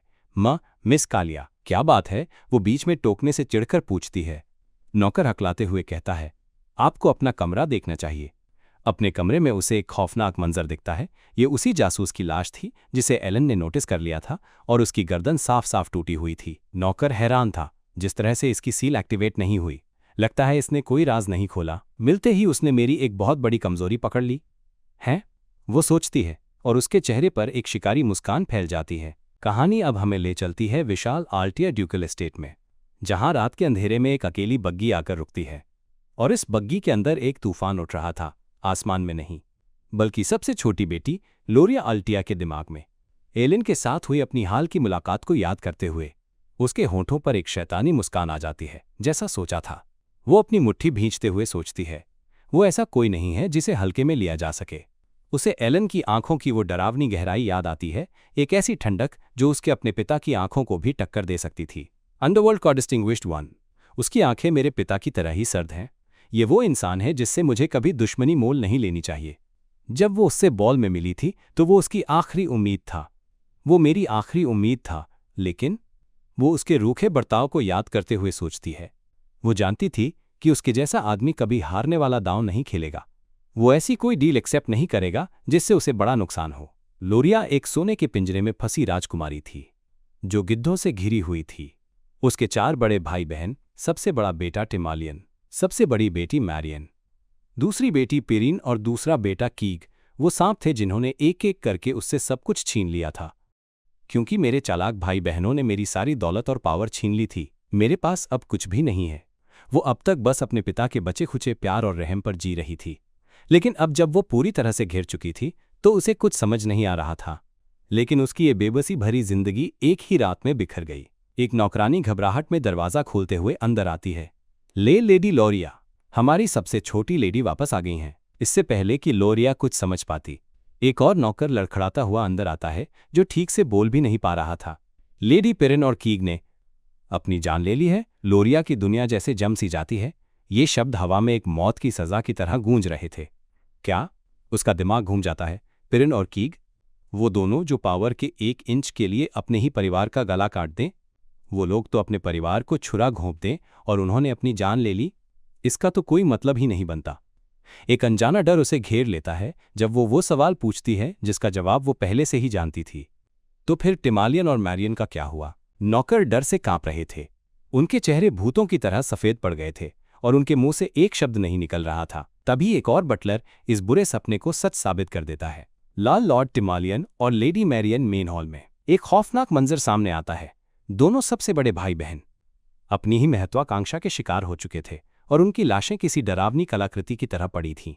लोरिया उस तबाही को घूरती रहती है। उसका दिमाग इस सीन को समझने से इनकार कर रहा था। ये सब क्या है? उसी वक्त एस्टेट की चांदनी में नहाई छतों पर एक सिल्वर बालों वाला असैसिन चुपचाप उतरता है। उसका काम पूरा हो चुका था। एक ठंडी संतुष्टि भरी मुस्कान के साथ वो अपनी कामयाबी कंफर्म करता है, सक्सेसफुली एलिमिनेटेड। और जितनी तेजी से वो आया था, उतनी ही तेजी से वो परछाइयों में वापस गायब हो जाता है, अपने पीछे मौत का मंजर और खलबली में डूबा एक ड्यूकडम छोड़कर। अब शांत पड़ चुके हॉल से गुजरते हुए लोरिया को बॉल में कही एलन की वो अजीब बात याद आती है। एक चौंकाने वाले एहसास से उसकी आंखें बड़ी हो जाती हैं। उसने तो बस इतना कहा था, बस अच्छी चीजें होंगी। और अब वो समझ गई थी, वो सिर्फ अंडरवर्ल्ड का कोई मामूली आदमी नहीं था, काउंट के घराने का असली मास्टरमाइंड, जिसने अपने पंजे छुपा रखे थे और पावर हथियाने के लिए सही मौके का इंतजार कर रहा था। ये डरावनी सच्चाई उसके सिर पर किसी पहाड़ की तरह टूट पड़ती है। तो इसका ये मतलब था, उसने ही ये सब कुछ करवाया था। बस ऐसे ही वो कांप उठती है, ठंड से नहीं बल्कि एक गहरे रूह कंपा देने वाले डर से। और बस ऐसे ही मैं रातों रात ड्यूकल फैमिली की इकलौती वारिस बन गई। उसके मुंह से एक कांपती हुई हंसी निकलती है जिसमें डर और हैरानी दोनों मिली हुई थीं। हाँ, मैंने ये किस शैतान से सौदा कर लिया है? लेकिन ये डर जल्द ही एक ठंडे इरादे में बदल जाता है। वो अब इतना आगे आ चुकी थी कि पीछे नहीं हट सकती थी। लेकिन मैं पीछे नहीं हट सकती। जो लोग उसे धोखा देते हैं उनका क्या हश्र होता है, इसके तो पहले से ही बहुत सारे एग्जाम्पल मौजूद हैं। उस विशाल खाली हवेली में अकेली आल्टिया की नई डचेस अपना फैसला करती है, मुझे अपने चुने हुए रास्ते पर ही चलना होगा। 2 महीने पलक झपकते ही गुजर जाते हैं और मौसम भी बदलने लगता है। पैलेटियो एस्टेट में आल्टिया ड्यूकडम का एक बटलर एक फॉर्मल ग्रीटिंग और एक तोहफे के साथ पहुंचता है। मैं यहाँ ड्यूक आल्टिया के ऑर्डर पर आया हूँ। इवान दिलचस्पी से एलन को देखता है, जबकि एलन के चेहरे पर कोई एक्सप्रेशन नहीं था। ड्यूक आल्टिया, वो थोड़ी हैरानी से पूछता है।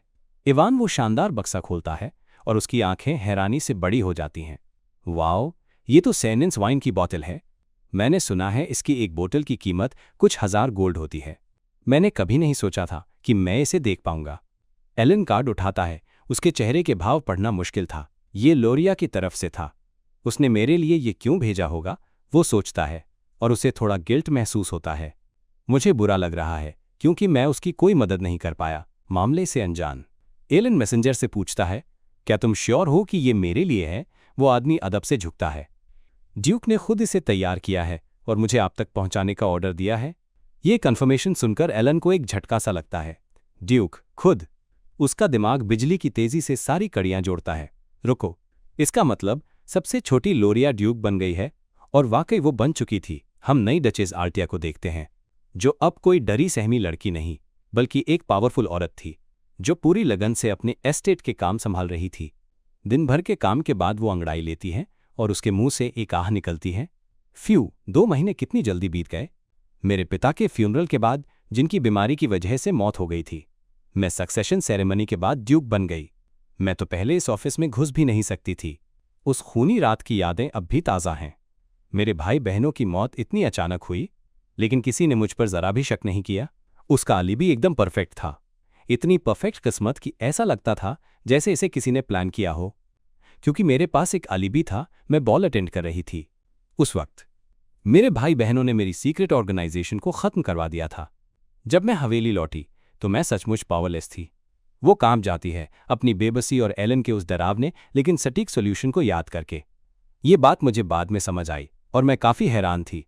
ये सोचना भी मुश्किल है कि उसने उस सिचुएशन को भी अपने फायदे के लिए इस्तेमाल कर लिया। उसने ऊपर से तो बड़ी लापरवाही से मना कर दिया, लेकिन पर्दे के पीछे सारा काम एकदम परफेक्ट तरीके से निपटा दिया। उसकी तारीफ में डर भी मिला हुआ था। आखिर उसने कितने आगे तक का हिसाब लगाया होगा। मैंने तो उसे पिता के फ्यूनरल के बारे में बताया भी नहीं था, क्योंकि मैं उसे परेशान नहीं करना चाहती थी। वो जानती थी कि ये कोई रहम का काम नहीं था। उसने मेरी मदद ज़रूर इसलिए की होगी क्योंकि उसे अपने किसी प्लान के लिए आल्टिया की ज़रूरत है। हालांकि मैंने आल्टिया की सारी सबऑर्डिनेट ऑर्गेनाइजेशंस को मिला लिया है, लेकिन ये उसकी छुपी हुई पावर का मुकाबला करने के लिए काफ़ी नहीं होगा। इसका सिर्फ एक ही मतलब हो सकता है, उसे मुझसे कुछ चाहिए।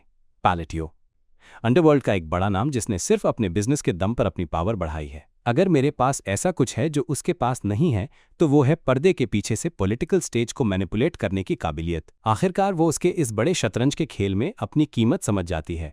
वो सिर्फ एक प्यादा नहीं है, वो एक रानी है, एक पावरफुल मोहरा जिसकी उसे अपनी जीत पक्की करने के लिए ज़रूरत है। उसे आल्टिया नाम की ज़रूरत है। वो अपना इरादा पक्का कर लेती है।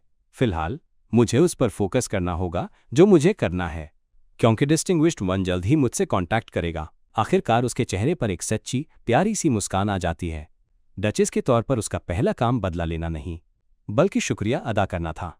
उम्मीद है उसे मेरा शुक्रिया का तोहफा पसंद आया होगा। वापस एलन के पास मैसेंजर वहां से विदा लेता है। इवान एलन को देखता है, जो इन सब घटनाओं से पूरी तरह कंफ्यूज्ड था, जबकि एलन इस नई हकीकत को समझने की कोशिश कर रहा था। लोरिया, वो लड़की जो मरने वाली थी, अब एक डचेस है। कुछ तो गड़बड़ है, वो सोचता है, और उसे महसूस होता है कि किस्मत की लहरें एक बार फिर बदल रही हैं। वक्त आगे बढ़ता है। कुछ महीनों बाद हम खुद को ओरिजिनल गेम की स्टोरी शुरू होने से 5 साल पहले पाते हैं। पैलेटियो एस्टेट बर्फ की एक पतली चादर से ढका हुआ है। इवान एनर्जी से भरा हुआ अपने मास्टर के पास भाग कर आता है। ओह, यंग मास्टर। वो फौरन खुद को ठीक करता है। यंग, मेरा मतलब है, मुझे अब आपको काउंट बुलाना चाहिए, है ना? एलन एक हल्की सी आ भरता है। अभी सक्सेशन सेरेमनी नहीं हुई है, लेकिन मुझे लगता है कि तुम मुझे बुला सकते हो क्योंकि अब साल बदल गया है। ये वो जिंदगी नहीं थी जो उसने प्लान की थी। हालांकि मैंने काउंट बनने का प्लान तो नहीं किया था। उसका आइडियल फ्यूचर तो सिंपल था, फैमिली ड्रामा से बचो, सेटल हो जाओ और एक फूड टूर पर निकलो। लेकिन अब उसने खुद को ढाल लिया था। खैर, अब जब मुझे इसकी आदत हो गई है, तो मैं एक नोबल होने के फायदे को मैक्सिमाइज कर सकता हूं। उसकी हैरानी का ठिकाना नहीं था, क्योंकि एक काउंट का वर्क लाइफ बैलेंस उतना भी बुरा नहीं था। इवान उसे एक सीलबंद खत देता है। ये यूटिया का लेटर है। चलते चलते इवान पूछता है, वैसे क्या आपको उन असैसिन्स के बारे में कोई इन्फॉर्मेशन मिली जिन्होंने लियो को मारा था? एलन जवाब देता है, अभी तक कुछ पता नहीं चला है, लेकिन इन्फॉर्मेशन गिल्ड जांच कर रही है, तो उन्हें थोड़ा टाइम देते हैं। वो स्टडी में बैठ जाते हैं और इवान आगे पूछता है, तो अब आपका गोल क्या है? मैं गैस कर रहा हूं कि बदला लेना तो नहीं है। एलन की नज़रें कहीं दूर थीं। ये दुनिया अब वो गेम नहीं थी जिसे वो जानता था। ओरिजिनल गेम से जो भी चीज़ें थोड़ी अलग हुई हैं। वो शायद मेरे कारण हुए बटरफ्लाई इफेक्ट्स हैं, इसलिए मैं बस अनएक्सपेक्टेड घटनाओं के लिए तैयार रहने वाला हूं। इवान इम्प्रेस हुए बिना नहीं रह पाता। ओह, आप अभी बिल्कुल एक असली काउंट की तरह लग रहे थे। एलन बस बेफिक्री से कहता है, श्योर। वो लेटर की सील तोड़ता है और पढ़ते पढ़ते उसके एक्सप्रेशन नरम हो जाते हैं। पता नहीं इस बार उसने क्या लिखा है। टिल्ड। लेटर अनाथालय से आया एक दिल को छू लेने वाला अपडेट था। यूटिया बच्चों की छोटी छोटी खुशियों के बारे में लिखती है। ड्यूस एक मास्टर पपेटियर बन गया है। सेओलोरैंग अपने दोस्तों के साथ खेलने में मगन है और रिन्ने और राडन को पढ़ने और बागवानी करने में शांति मिली है। एलन के चेहरे पर एक प्यारी सी मुस्कान फैल जाती है। ये रूटीन अब जाना पहचाना सा हो गया है और इससे मेरे दिल को सुकून मिलता है।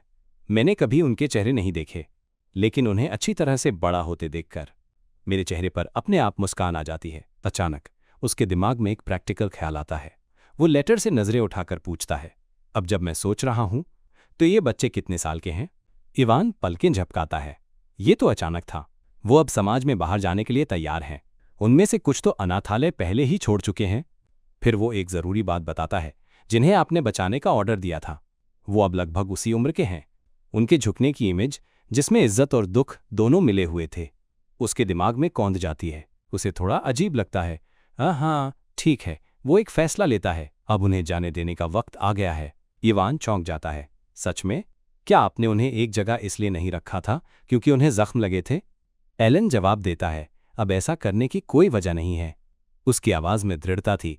अब जब वो सब बड़े हो गए हैं तो उनके फ्यूचर के लिए उन्हें जाने देने का समय आ गया है। उसे यकीन था कि उसने उन्हें उनकी दुखद किस्मत से भटकाने के लिए काफी कुछ कर दिया है।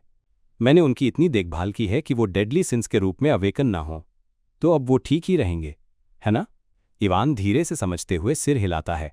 अब जब वो सब अच्छी हेल्थ में है, मैं समझ गया। एलन को गेम के लोर से उनकी पैदाइशी काबिलियत याद आती है। यूटिया, जिसे फेथ का टैलेंट मिला था। ड्यूस बेजोड़ तलवारबाज, जिसके पास सोड का टैलेंट था। रिन्ने तेज दिमाग वाली, जिसके पास स्टडीइंग का टैलेंट था। सेओलोरैंग खूंखार बीस्टकिन, जो एक फाइटर के टैलेंट के साथ पैदा हुई थी। और राडन डिवाइन वॉरियर, जिसके पास एक अपोसल का टैलेंट था। उनके इन जन्मजात गिफ्ट्स के साथ उसे उनकी कामयाबी पर पूरा भरोसा था। अगर वो अपने टैलेंट्स को सही फील्ड में इस्तेमाल करते हैं तो वो बहुत अच्छा करेंगे। संतुष्ट होकर वो कहता है, क्या परफेक्ट प्लान है? ये सोचते हुए उसके चेहरे पर हल्की सी लाली आ जाती है। और जब ये कर ही रहा हूं तो मुझे उन सब के लिए एक एक गिफ्ट भी तैयार करना चाहिए। मैं वैसे भी उन्हें गिफ्ट देने का प्लान कर रहा था। जैसे ही बर्फीले नज़ारे पर शाम ढलती है, एलन के प्लान्स पर काम शुरू हो जाता है। वो जीत की खुशी में चिल्लाते हुए अपना आखिरी पेपर वर्क खत्म करता है। सब हो गया। दूसरी तरफ इवान सोफे पर पूरी तरह से ढेर हो चुका था। अचानक इवान झटके से उठता है, मुस्कुराते हुए सैल्यूट करता है और लेटर पहुंचाने के लिए कमरे से बाहर भाग जाता है। ठीक है, फिर मैं वापस आता हूं। एलन उसे जाते हुए देखता है और उसके चेहरे पर एक मुस्कान थी। सोच रहा हूं कि जब वो लोग बहुत बड़े बन जाएंगे तो क्या मुझे उनसे कुछ वापस मिलेगा। अपना काम खत्म करके वो डूबते सूरज को देखता है और उसके सीने में एक पिता जैसा गर्व महसूस होता है। बच्चों, मेरे खत पढ़ो और इस दुनिया में निकल पड़ो। बहुत दूर एक धुंधली रोशनी वाले वेयरहाउस में यूटी अपना खत ऊपर उठाती है। वक्त आ गया था, ऑर्डर्स आ गए हैं। वो बाकियों को इकट्ठा करती है, लेकिन इस बार खबर अलग थी। इस बार वो अपनी स्थिर आवाज में कहती है, उन्होंने हमें खत अलग अलग भेजे हैं। सबके रिएक्शन मिले जुले थे। खुशमिजाज सेओलोरैंग खुशी से चिल्लाती है, जबकि ड्यूस फ्यूचर का तलवारबाज शांत और उत्सुक एक्सप्रेशन के साथ देखता है। रिन्ने चुपचाप मुस्कुराते हुए अपना खत पकड़े हुए थी, जबकि राडन हमेशा की तरह शांत और भावहीन बना रहा। लेकिन सबसे बेचैन करने वाला रिएक्शन यूटिया का था। उसकी सुर्ख आंखों में एक अजीब सी शिद्दत थी। उसके शांत चेहरे के पीछे एक खामोश तूफान उठ रहा था। आखिर उसके खत में ऐसा क्या लिखा हो सकता है? लेकिन इन सबसे पहले यूटिया शांति से कहती है, हमें पिछले लेटर्स भी पढ़ने चाहिए। राडन कंफ्यूजन में अपना सिर खुजाता है। तभी सेओलोरैंग पूछती है, क्या हम सच में उन्हें पढ़ सकते हैं? पहले तो सिर्फ तुम ही पढ़ती थी यूटिया समझाती है। जिस तरह से उसने हम सबको अलग अलग ऑर्डर्स दिए हैं, इसका मतलब है कि उसने फैसला कर लिया है कि अब सबके देखने का टाइम आ गया है। सेओलोरैंग उन कैजुअल लाइंस को पढ़ती है। कैसी हो? अगर किसी चीज की जरूरत हो तो मुझे बताना। ये एक ऑर्डर है। रिने वो बात बोलती है जो सब सोच रहे थे। ये तो बस रोजमर्रा की छोटी मोटी बातें लग रही हैं, है ना? यूटिया एक फीकी मुस्कान के साथ कहती है, उसने शुरू से ही ऑर्डर्स को नॉर्मल बातचीत का भेज दिया था। ठीक है, देखो। वो उन दोनों के बीच हुए सबसे पहले लेटर को ऊपर उठाती है। ग्रीटिंग लेटर के बाद ये पहला ऑर्डर है। ये एक सिंपल पेन पाल मैसेज जैसा लगता है, लेकिन यूटिया छिपे हुए कमांड को समझ जाती है। वो एलिमिनेशन टारगेट बताता है, मिशन देता है और हमें बाद में सिचुएशन रिपोर्ट करने के लिए कहता है। ये तब की बात है जब उसने ब्लू मून मुझे सौंपा था। वो एक और लेटर दिखाते हुए बताती है जिसमें बस ऑर्फनेज के मंथली अपडेट्स मांगे गए थे। जैसा कि तुम सब देख सकते हो, उसने पर्सनली तुम सबको चुना है। वो उन्हें बताती है, जिससे उनके मकसद पर मुहर लग जाती है। डेउस को आखिरकार समझ आता है। अच्छा, ये इन्फॉर्मेशन लीक होने से रोकने के लिए है। यूटिया सिर हिलाती है। इसी तरह तुम्हें ऑर्डर्स को साफ साफ समझना होगा और मिशन को पूरा करना होगा। राडन, जो हमेशा प्रैक्टिकल बातें करता है, बीच में बोलता है, तो फिर क्या हमारे लिए उससे पर्सनली मिलना या मैजिक कम्युनिकेटर का इस्तेमाल करना बेहतर नहीं होगा? लेकिन यूटिया का जवाब तेज और एकदम डरा देने वाला होता है। मुझे उम्मीद है कि तुम भूले नहीं हो कि हमें सिर्फ ऑर्डर फॉलो करना है। उसकी ये अटूट भक्ति आगे के सारे सवालों को चुप करा देती है। जैसा कि उनमें से एक नोटिस करता है, ये एक डरा देने वाला अटूट भरोसा था। सियोल रंग, जो हमेशा माहौल को खुशनुमा बना देती है, इस भारी माहौल को तोड़ती है। मैं नहीं भूली। तो फिर चलो ऑर्डर पढ़ते हैं। और इस तरह वो पांचों आखिरकार अपने नए इंडिविजुअल ऑर्डर्स खोलते हैं, इस बड़ी दुनिया में कदम रखने के लिए तैयार। डेउस अपना ऑर्डर सबसे पहले पढ़ता है। उसने मुझे कैलिबर्न यानी नाइट्स के देश में जाने को कहा है, लेकिन सियोलरंग अपनी डेस्टिनेशन से उतनी खुश नहीं है। कॉलोनी, लेकिन मुझे रेगिस्तान पसंद नहीं है। मेरे लिए रैक्सिस है एंटरटेनमेंट सिटी, राडन कहता है, जो जुए और दौलत के शहर जाने के लिए एक्साइटेड है। रिने कहती है, उसने मुझे लार्थेनिया यानी मेज सिटी जाने को कहा है। और यूटिया के लिए उसका रास्ता आस्था की एक जगह की ओर जाता है, द होली किंगडम, रोसारियो। उसकी गहरी लाल आंखें एक ऐसे इमोशन से चमकती हैं जिसे पढ़ा नहीं जा सकता। वो उन्हें याद दिलाती है, तुम सबको क्या करना है, ये लेटर में लिखा है ना? ड्यूज अभी भी कंफ्यूज्ड है। मुझे वजह तो नहीं पता, लेकिन उसने मुझे एक नाइट बनने के लिए कहा है। सियोलरंग एक राहत देने वाली बात बताती है। उसने ये भी कहा है कि चिंता मत करना क्योंकि पेट्रोनेज जारी रहेगी। रिने कंफर्म करती है, उसने हमें गिफ्ट्स की लोकेशन भी बताई है। जैसे ही वो निकलने की तैयारी करते हैं, यूटिया एक आखिरी सबसे जरूरी ऑर्डर देती है। ठीक है, लेकिन याद रखना, जब तक वो खुद पहले न कहे, उद्धरण चिन्ह ब्लू मून का नाम किसी के सामने मत लेना। अब जब उनके रास्ते तय हो चुके हैं, वो पांचों अनाथ जिनकी किस्मत में कभी एक ट्रेजेडी लिखी थी, दुनिया में कदम रखते हैं। उनका भविष्य उस आदमी ने हमेशा के लिए बदल दिया था जिससे वो कभी मिले भी नहीं थे। उनमें से हर कोई कॉन्टिनेंट के एक अलग कोने की ओर निकल पड़ता है, जो एलन के दखल का जीता जागता सबूत थे। 3 महीने बीत जाते हैं। वापस पैलेटियो एस्टेट में एलन कागजी काम में डूबा हुआ है। वो फ्रस्ट्रेट होकर आह भरता है, जैसा सोचा था। मैजिक और फ्रेजेस में हुए बदलाव के बारे में कुछ भी नहीं है। मुझे खुद ही इसके साथ एक्सपेरिमेंट करना होगा। वो इवान की तरफ मुड़ता है। अब याद आया, लियो को किसने मारा? इस पर इन्फॉर्मेशन इकट्ठा करने का काम कैसा चल रहा है? इवान रिपोर्ट करता है कि इन्फॉर्मेशन गिल्ड को कुछ भी नहीं मिला है। एलन अपने किए के नतीजों को समझकर बेचैन हो जाता है। लगता है बटरफ्लाई इफेक्ट मेरे हाथ से निकल गया है। और ये सब उन 5 डेडली सिंस को बचाने की वजह से हुआ। यहां तक कि लोरिया, जिसे कहानी में मर जाना चाहिए था, वो भी ड्यूक अल्टिया बन गई और अंडरवर्ल्ड में डरावनी स्पीड से अपनी पावर और इन्फ्लुएंस बढ़ा रही है। वो एक चौंकाने वाले नतीजे पर पहुंचता है। चलो असैसिन की इन्वेस्टिगेशन रोक देते हैं। इवान शॉक हो जाता है। हैं? सच में? एलन जानता है कि कुछ चीजों को न जानना ही बेहतर है। ये साफ तौर पर एक ऐसी सिचुएशन है जहां अज्ञानता ही परम सुख है। इस सेटिंग में ऐसा लगभग कुछ भी नहीं है जो इन्फॉर्मेशन गिल्ड के नेटवर्क से बच सके। अगर वो लोग भी कुछ नहीं ढूंढ पा रहे हैं, तो इसका मतलब है कि वो एक ऐसे जानवर को छेड़ रहा है जिसे वो संभाल नहीं सकता। अगर मैं उन चीजों में घुसने की कोशिश करूं जिनमें मुझे नहीं घुसना चाहिए, तो बदले में जो मिलेगा वो सिर्फ मौत होगी। वो समझदारी से ये नतीजा निकालता है कि सीक्रेट ऑर्गेनाइजेशंस उसे तब तक नुकसान नहीं पहुंचाएंगी जब तक वो उनके मामलों में दखल नहीं देता। एलन मान जाता है। ठीक है, मैं उन्हें इन्वेस्टिगेशन रोकने के लिए कह दूंगा। तभी इवान एकदम से बोलता है, ओह, और एक और खबर है। सुना है ड्यूस को हाल ही में कैलिबर्न में एक नाइट के तौर पर अपॉइंट किया गया है। एलन का चेहरा खिल उठता है। सच में? उसके लिए बहुत अच्छा है। अपने बच्चे की कामयाबी की खबर एक अच्छा बदलाव थी। वक्त गुजरता जाता है। 3 और महीने पलक झपकते ही बीत जाते हैं। इवान हाथ में कुछ स्कीवर्स लिए एलन के पास भागकर आता है। काउंट, सुना है डाउज ने एक पूरी नाइट ऑर्डर बना ली है। एलन के गले में खाना अटकते अटकते बचता है। क्या? तब तो वो कम से कम एक्सपर्ट लेवल या उससे ऊपर का होगा। इस दुनिया में स्वॉर्ड्समैनशिप के साफ साफ रैंक्स हैं: स्वॉर्ड यूजर, स्वॉर्ड एक्सपर्ट और लेजेंडरी स्वॉर्ड मास्टर। उसे यकीन नहीं होता। उसे अपॉइंट हुए अभी ज्यादा टाइम भी नहीं हुआ, है ना? इवान इस अविश्वसनीय खबर को कंफर्म करता है। लोग इस बारे में बातें कर रहे हैं कि दुनिया 10 साल से भी कम समय में 5वां मास्टर नाइट देखेगी। एलन का सीना पिता वाले गर्व से चौड़ा हो जाता है। वो वाकई में टैलेंटेड है। ओ, मुझे उस पर बहुत गर्व है। और वक्त बीतता रहता है। 6 और महीने गायब हो जाते हैं। पांचों को ऑर्फनेज छोड़े हुए पूरा 1 साल बीत चुका है। एलन अभी काउंट होने के रूटीन में ढल ही रहा था कि इवान एक और बॉम्बशेल खबर लेकर अंदर आता है। जैसे ही एलन एक डॉक्यूमेंट साइन करता है, इवान अपडेट देता है। काउंट, मैंने अभी अभी एक बहुत ताज़ा खबर सुनी है। सुना है डेव स्वॉर्ड ऑफ कैलिबर्न बन गया है और इसी के साथ वो 5वां मास्टर नाइट बन गया है। एलन जम सा जाता है। उसके हाथ में कलम टूट जाती है। हैं? उसका दिमाग घूम जाता है। वो इस इन्फॉर्मेशन को प्रोसेस नहीं कर पा रहा था। लेकिन सिर्फ स्वॉर्ड मास्टर्स ही मास्टर नाइट बन सकते हैं, है ना? वो सही है।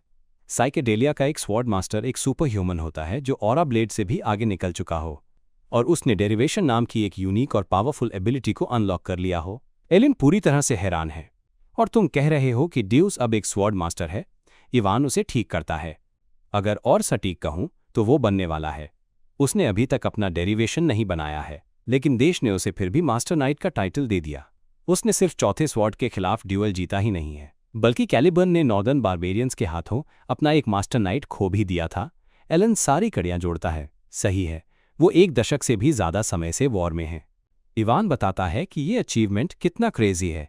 माना को महसूस करने और उसे मूव करने में 15 साल लगते हैं। डेरिवेशन में कम से कम कई दशक लग जाते हैं। पहला स्वॉर्ड राइनहार्ट 32 साल का था जब वो अब तक का सबसे यंगेस्ट मास्टर नाइट बना था। एलन को गेम से राइनहार्ट याद आता है। वो एकदम बीस्ट था। तीसरे मेन एपिसोड में एक टेम्पररी कंपेनियन। सही कहा, राइनहार्ट अविश्वसनीय रूप से स्ट्रांग था अपने टैलेंट के बावजूद। उसे 20 साल से ज्यादा लग गए और एक बच्चा जिसे तलवारों का कोई नॉलेज नहीं है वो मास्टर नाइट बन गया। एलन के दिमाग में एक आइडिया आता है। रुको, अगर वो सिर्फ अपने डेरिवेशन का इंतजार कर रहा है तो क्या इसका मतलब ये है कि वो जल्द ही राइनहार्ट को एक स्वॉर्ड मास्टर के रूप में पीछे छोड़ देगा? शायद मैं उम्मीद से पहले ही उसके सहारे ऐश कर सकता हूं। वो जल्दी से इस आइडिया को खारिज कर देता है। या नहीं, शायद मैं नहीं कर सकता। फिर भी उसके मन का एक हिस्सा थोड़ा निराश महसूस करता है। मेरा मतलब है, मुझे सिर्फ यूटिया से ही लेटर्स मिलते हैं। होली किंगडम जाने के बाद भी उसके लेटर्स जो वो रेगुलरली भेजती रहती थी, उनमें उन डेडली सिंस की खबरें होती थीं जिनके साथ वो बड़ी हुई थी। ऐसा लगता है कि वो लोग आपस में टच में रहते हैं। वो आह भरता है, भले ही उन्होंने मेरा चेहरा कभी नहीं देखा, कम से कम वो गिफ्ट के लिए मुझे थैंक यू तो बोल सकते थे। मुझे थोड़ा बुरा लग रहा है, लेकिन फिर वो खुद को एक मानसिक थप्पड़ मारता है। बेसिक्स पर वापस आते हैं। मैं तो इसी बात के लिए शुक्रगुजार हूं कि 5 डेडली सिंस में अवेकन होने के बाद उन्होंने किंगडम को तबाह नहीं किया। वो खिड़की से बाहर देखता है और एक सच्ची राहत की भावना उसे घेर लेती है। जब तक वो सब ठीक कर रहे हैं, मैं खुश हूं। इस बीच कैलिबर्न की राजधानी कीर्थम में शानदार सोलर एक्लिप्स नाइट्स की ग्रैंड मैंशन के अंदर हवा ट्रेनिंग की आवाज़ों और चमचमाते स्टील की चमक से भरी हुई है। भारी भरकम आर्मर में एक अकेला आदमी एक शानदार खिड़की के पास खड़ा है जो अपनी ही सोच में डूबा हुआ है। ये है डेउस मैकैलियन, सोलर एक्लिप्स नाइट्स का कैप्टन, सबसे यंगेस्ट मास्टर नाइट। उसकी नज़र नीचे आंगन में आती हुई एक जवान औरत पर पड़ती है। वो ऊपर देखती है। उसके चेहरे पर एक प्यारी सी मुस्कान है और वो पुकारती है, आह भाई। ड्यूस के चेहरे पर कई सारे इमोशंस की एक झलक दिखती है। वो घबराकर दूसरी तरफ देखने लगता है। पूरा 1 साल हो गया है, लेकिन उस बारे में सोचने पर आज भी शर्मिंदगी महसूस होती है।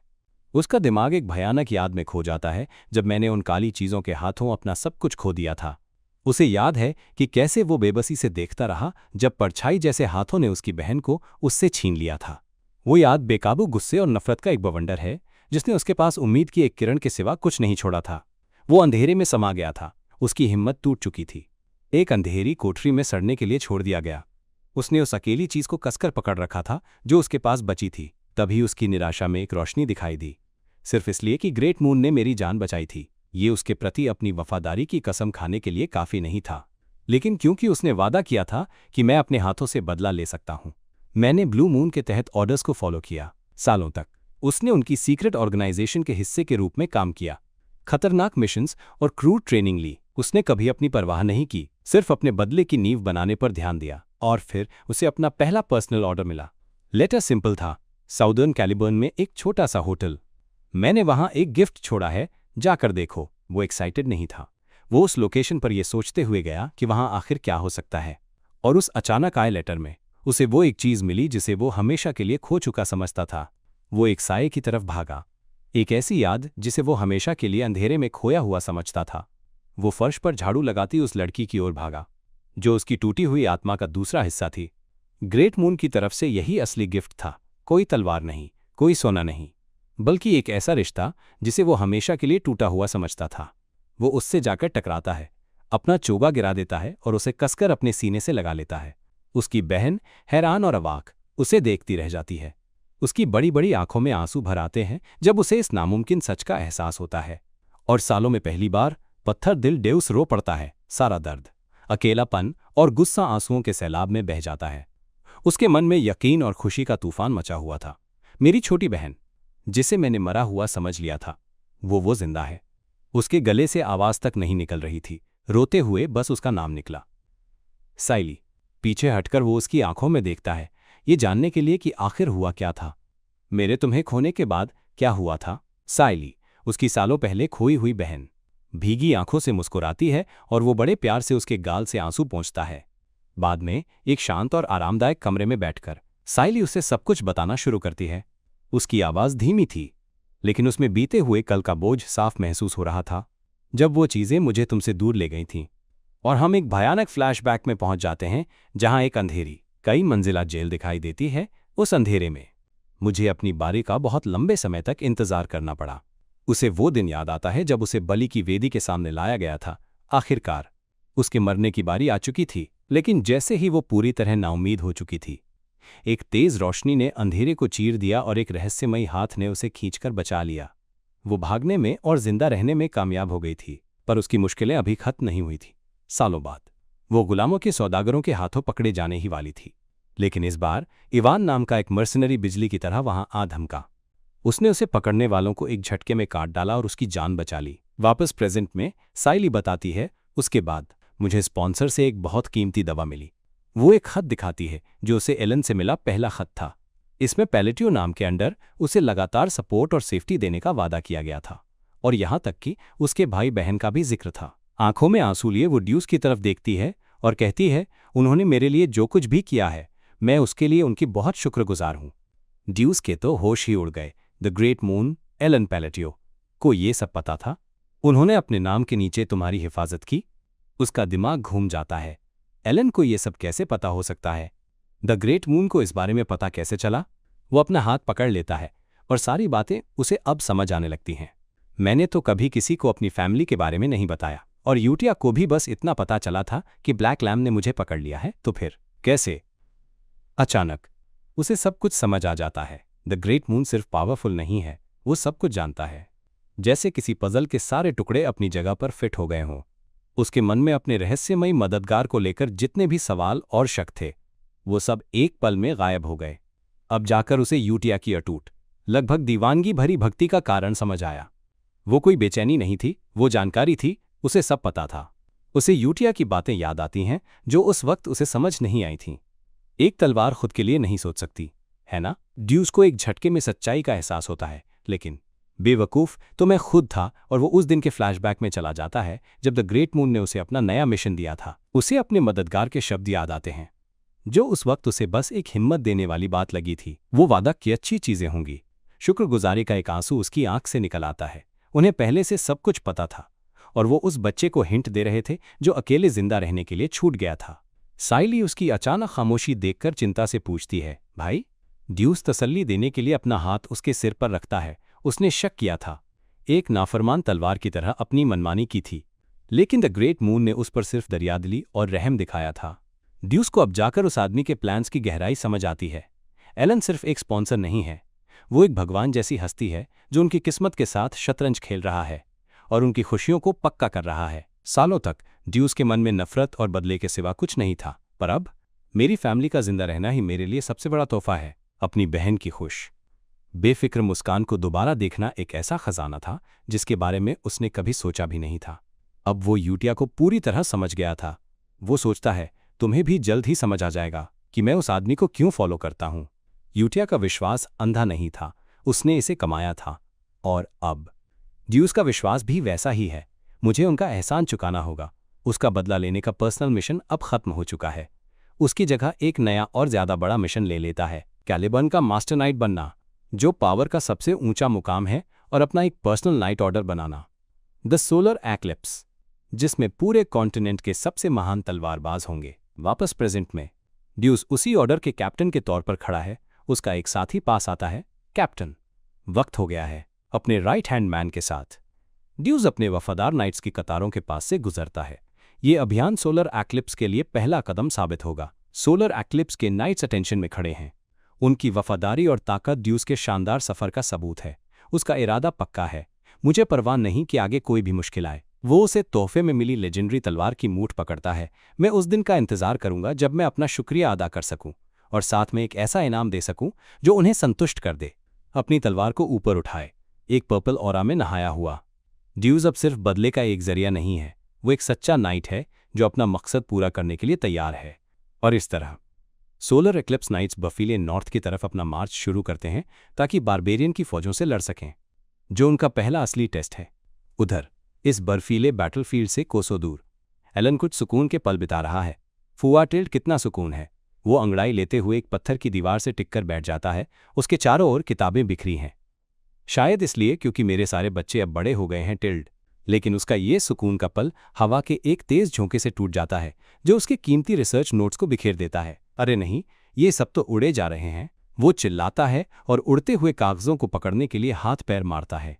अपने नोट्स इकट्ठा करने के बाद वो अपनी गंदी हैंडराइटिंग को देखते हुए खुद से बड़बड़ाता है, मुझे कर्सिव में लिखने की क्या जरूरत थी? अब से मैं बेहतर लिखूंगा। वापस बैठकर वो बड़े ध्यान से अपनी खोज को ऑर्गेनाइज करने लगता है। लेबिरिंथ से लौटने के बाद मैंने फ्रेज पर रिसर्च करने में फोकस किया। हमारा एमसी अपने सीरियस रिसर्च मोड में काफी क्यूट लग रहा है ना? उसके नोट्स में पुराने मैजिक सिस्टम का एनालिसिस है। उसने पाया है कि हर फ्रेज अलग तरह से बदलता है। उसकी पहली केस स्टडी है रिफ्रैक्शन। रिफ्रैक्शन फ्रेज एक मैजिक की खामी को मजबूत करने का काम कर सकता है, जिससे एक फ्लॉड स्पेल मजबूत हो जाता है और उसकी रेंज जबरदस्त तरीके से फैल जाती है। लेकिन इतना ही नहीं, रिफ्रैक्शन का इस्तेमाल फॉर्म को कुचलने और प्रोजेक्टाइल को बदलने के लिए भी किया जा सकता है, जिससे स्पेल की बेसिक प्रॉपर्टीज हवा में ही बदल जाती हैं। वो इस कॉन्सेप्ट को मन में इमेजिन करता है, एक स्पेल जो आगे बढ़ते हुए मुड़ रहा है और अपनी हालत बदल रहा है। एक और फ्रेज जिस पर उसने रिसर्च की है वो है ब्लू लाइट, एक सिंपल लेकिन असरदार मॉडिफायर जो पैरेलल मैजिक जैसे इलेक्ट्रिसिटी को मजबूत करता है। उसे वो कैनियन याद आता है जहां उसने अनजाने में इसकी पावर का इस्तेमाल करके बिजली का एक बहुत बड़ा गोला बनाया था। फिर आता है लाइन ऑफ डायफ्रैक्शन, जो पेनिट्रेशन और क्रिटिकल इफेक्ट्स जोड़ता है और एक नॉर्मल स्पेल को armour piercing critical hitting monster बना देता है। उसे वो इफेक्ट याद आता है, एक ऐसा धमाका जो सिर्फ टकराता नहीं बल्कि अपने टारगेट के आर पार निकल जाता है। उसने कोर रूल्स भी नोट कर लिए हैं, कोई मिसमैच फ्रेज नहीं, कोई रिपीट नहीं, और एक स्पेल में ज्यादा से ज्यादा 4 फ्रेज इस्तेमाल हो सकते हैं। उससे ज्यादा हुए तो स्पेल फेल हो जाता है। वो आह भरता है, मेरे माना होल की वजह से मैं दिन में सिर्फ एक मैजिक इस्तेमाल कर सकता हूं, इसलिए इतना सब पता लगाने में बहुत टाइम लग गया। उसे अपनी रिसर्च की मुश्किलें याद आती हैं। इस दुनिया की सेटिंग में बेबीलोनिया के हैंड साइंस और फ्रेजेस को लोग कब का भूल चुके थे, इसलिए इस पर कोई जानकारी नहीं थी। आखिरकार मुझे यह रिसर्च खुद ही करनी पड़ी। वो सोचता है, भले ही मैंने मैजिक सिर्फ खुद को बचाने के लिए सीखा था, पर मुझे इसमें मजा आने लगा था। अब प्रैक्टिकल टेस्ट का टाइम है। चलो 2 महीने की एक्सपेरिमेंटिंग का नतीजा देखते हैं, वो कहता है, और उसके हाथ में बिजली कड़कड़ाने लगती है। वो स्पेल कास्ट करने के लिए जरूरी सटीक और मुश्किल हैंड साइंस बनाना शुरू करता है। माना का एक गोला उसके हाथ के ऊपर इकट्ठा होता है और वो पहला फ्रेज बोलता है। माना स्फीयर के फोकल पॉइंट को हटाकर वो एक इम्बैलेंस पैदा करता है जिससे कच्ची बिजली चमकती है। पहला फ्रेज है फिक्सेशन, जो इस क्योटिक एनर्जी को एक इस्तेमाल करने लायक फॉर्म में स्थिर करता है। बिजली जुड़कर एक चमकते हुए गोले में बदल जाती है जो उसके सामने हवा में तैर रहा है। अगला वो बोलता है कंप्रेशन, गोला सिकुड़ने लगता है और उसकी एनर्जी डेंसिटी आसमान छूने लगती है। बिजली और भी कसकर पैक होती जाती है, एक छोटी से छोटी जगह में सिमटती हुई। तीसरा फ्रेज है ब्रेकडाउन, वो कंप्रेस्ड एनर्जी जोर से बिखर जाती है और खतरनाक रूप से अनस्टेबल होकर बाहर निकलने के लिए तैयार हो जाती है। आखिर में वो फ्लीटिंग ब्लूम बोलता है, जो इस विस्फोटक एनर्जी को उसका आखिरी रूप और मकसद देता है। वो उस बेकाबू एनर्जी को कमांड देने के लिए हाथ आगे बढ़ाता है। पावर का एक बहुत बड़ा गोला आसमान की तरफ बढ़ता है और बिजली बनकर नीचे कड़कड़ाता है। स्पेल फटता है, लेकिन एक धमाके की तरह नहीं, बल्कि शुद्ध कड़कड़ाती फिरोजी एनर्जी के एक शानदार पेड़ जैसे स्ट्रक्चर के रूप में एलन मन में नोट करता है। ओह, तो ऑर्डर का भी फर्क पड़ता है, क्योंकि जब मैंने ब्रेकडाउन पहले इस्तेमाल किया था तो वो फेल हो गया था, लेकिन उसका ख्याल दूर से आती एक हैरान आवाज से टूट जाता है। नामुमकिन। एलन झटके से अपना सिर घुमाता है और उसका दिल डूब जाता है। वो अकेला नहीं था। पास के एक मेहराब में दो लोग खड़े थे जिन्हें यहां बिल्कुल नहीं होना चाहिए था। वो थी आग जैसे बालों वाली कालिया, और उसके साथ एक बूढ़ा आदमी जिसे देखकर लग रहा था जैसे उसके शरीर से आत्मा ही निकल गई हो, और वो यकीन न करते हुए अपना सीना पकड़े हुए था। एलन घबराने लगता है और उस बिन बुलाए मेहमान को पहचानते ही उसके दिमाग में बस एक ही ख्याल दौड़ता है, क्या कालिया यहाँ क्या कर रही है? वो बूढ़ा आदमी हकलाता है। उसका मोनोकल शॉक के मारे लगभग उसके चेहरे से गिरने ही वाला था। ओरिजिन मैजिक इस्तेमाल करने का मतलब है कि ये 7 सर्कल मेज के कैलिबर का है। एलन को कुछ समझ नहीं आ रहा। ओरिजिन? वो सोचता है, और पसीने की एक बूंद उसके चेहरे से नीचे लुढ़कती है। वो दोनों देखने वाले पहले उस रॉ पावर के नज़ारे को घूरते हैं और फिर उस लड़के को, जो कन्फ्यूजन में बस इतना ही हकला पाता है, ओरिजिन मैजिक मैंने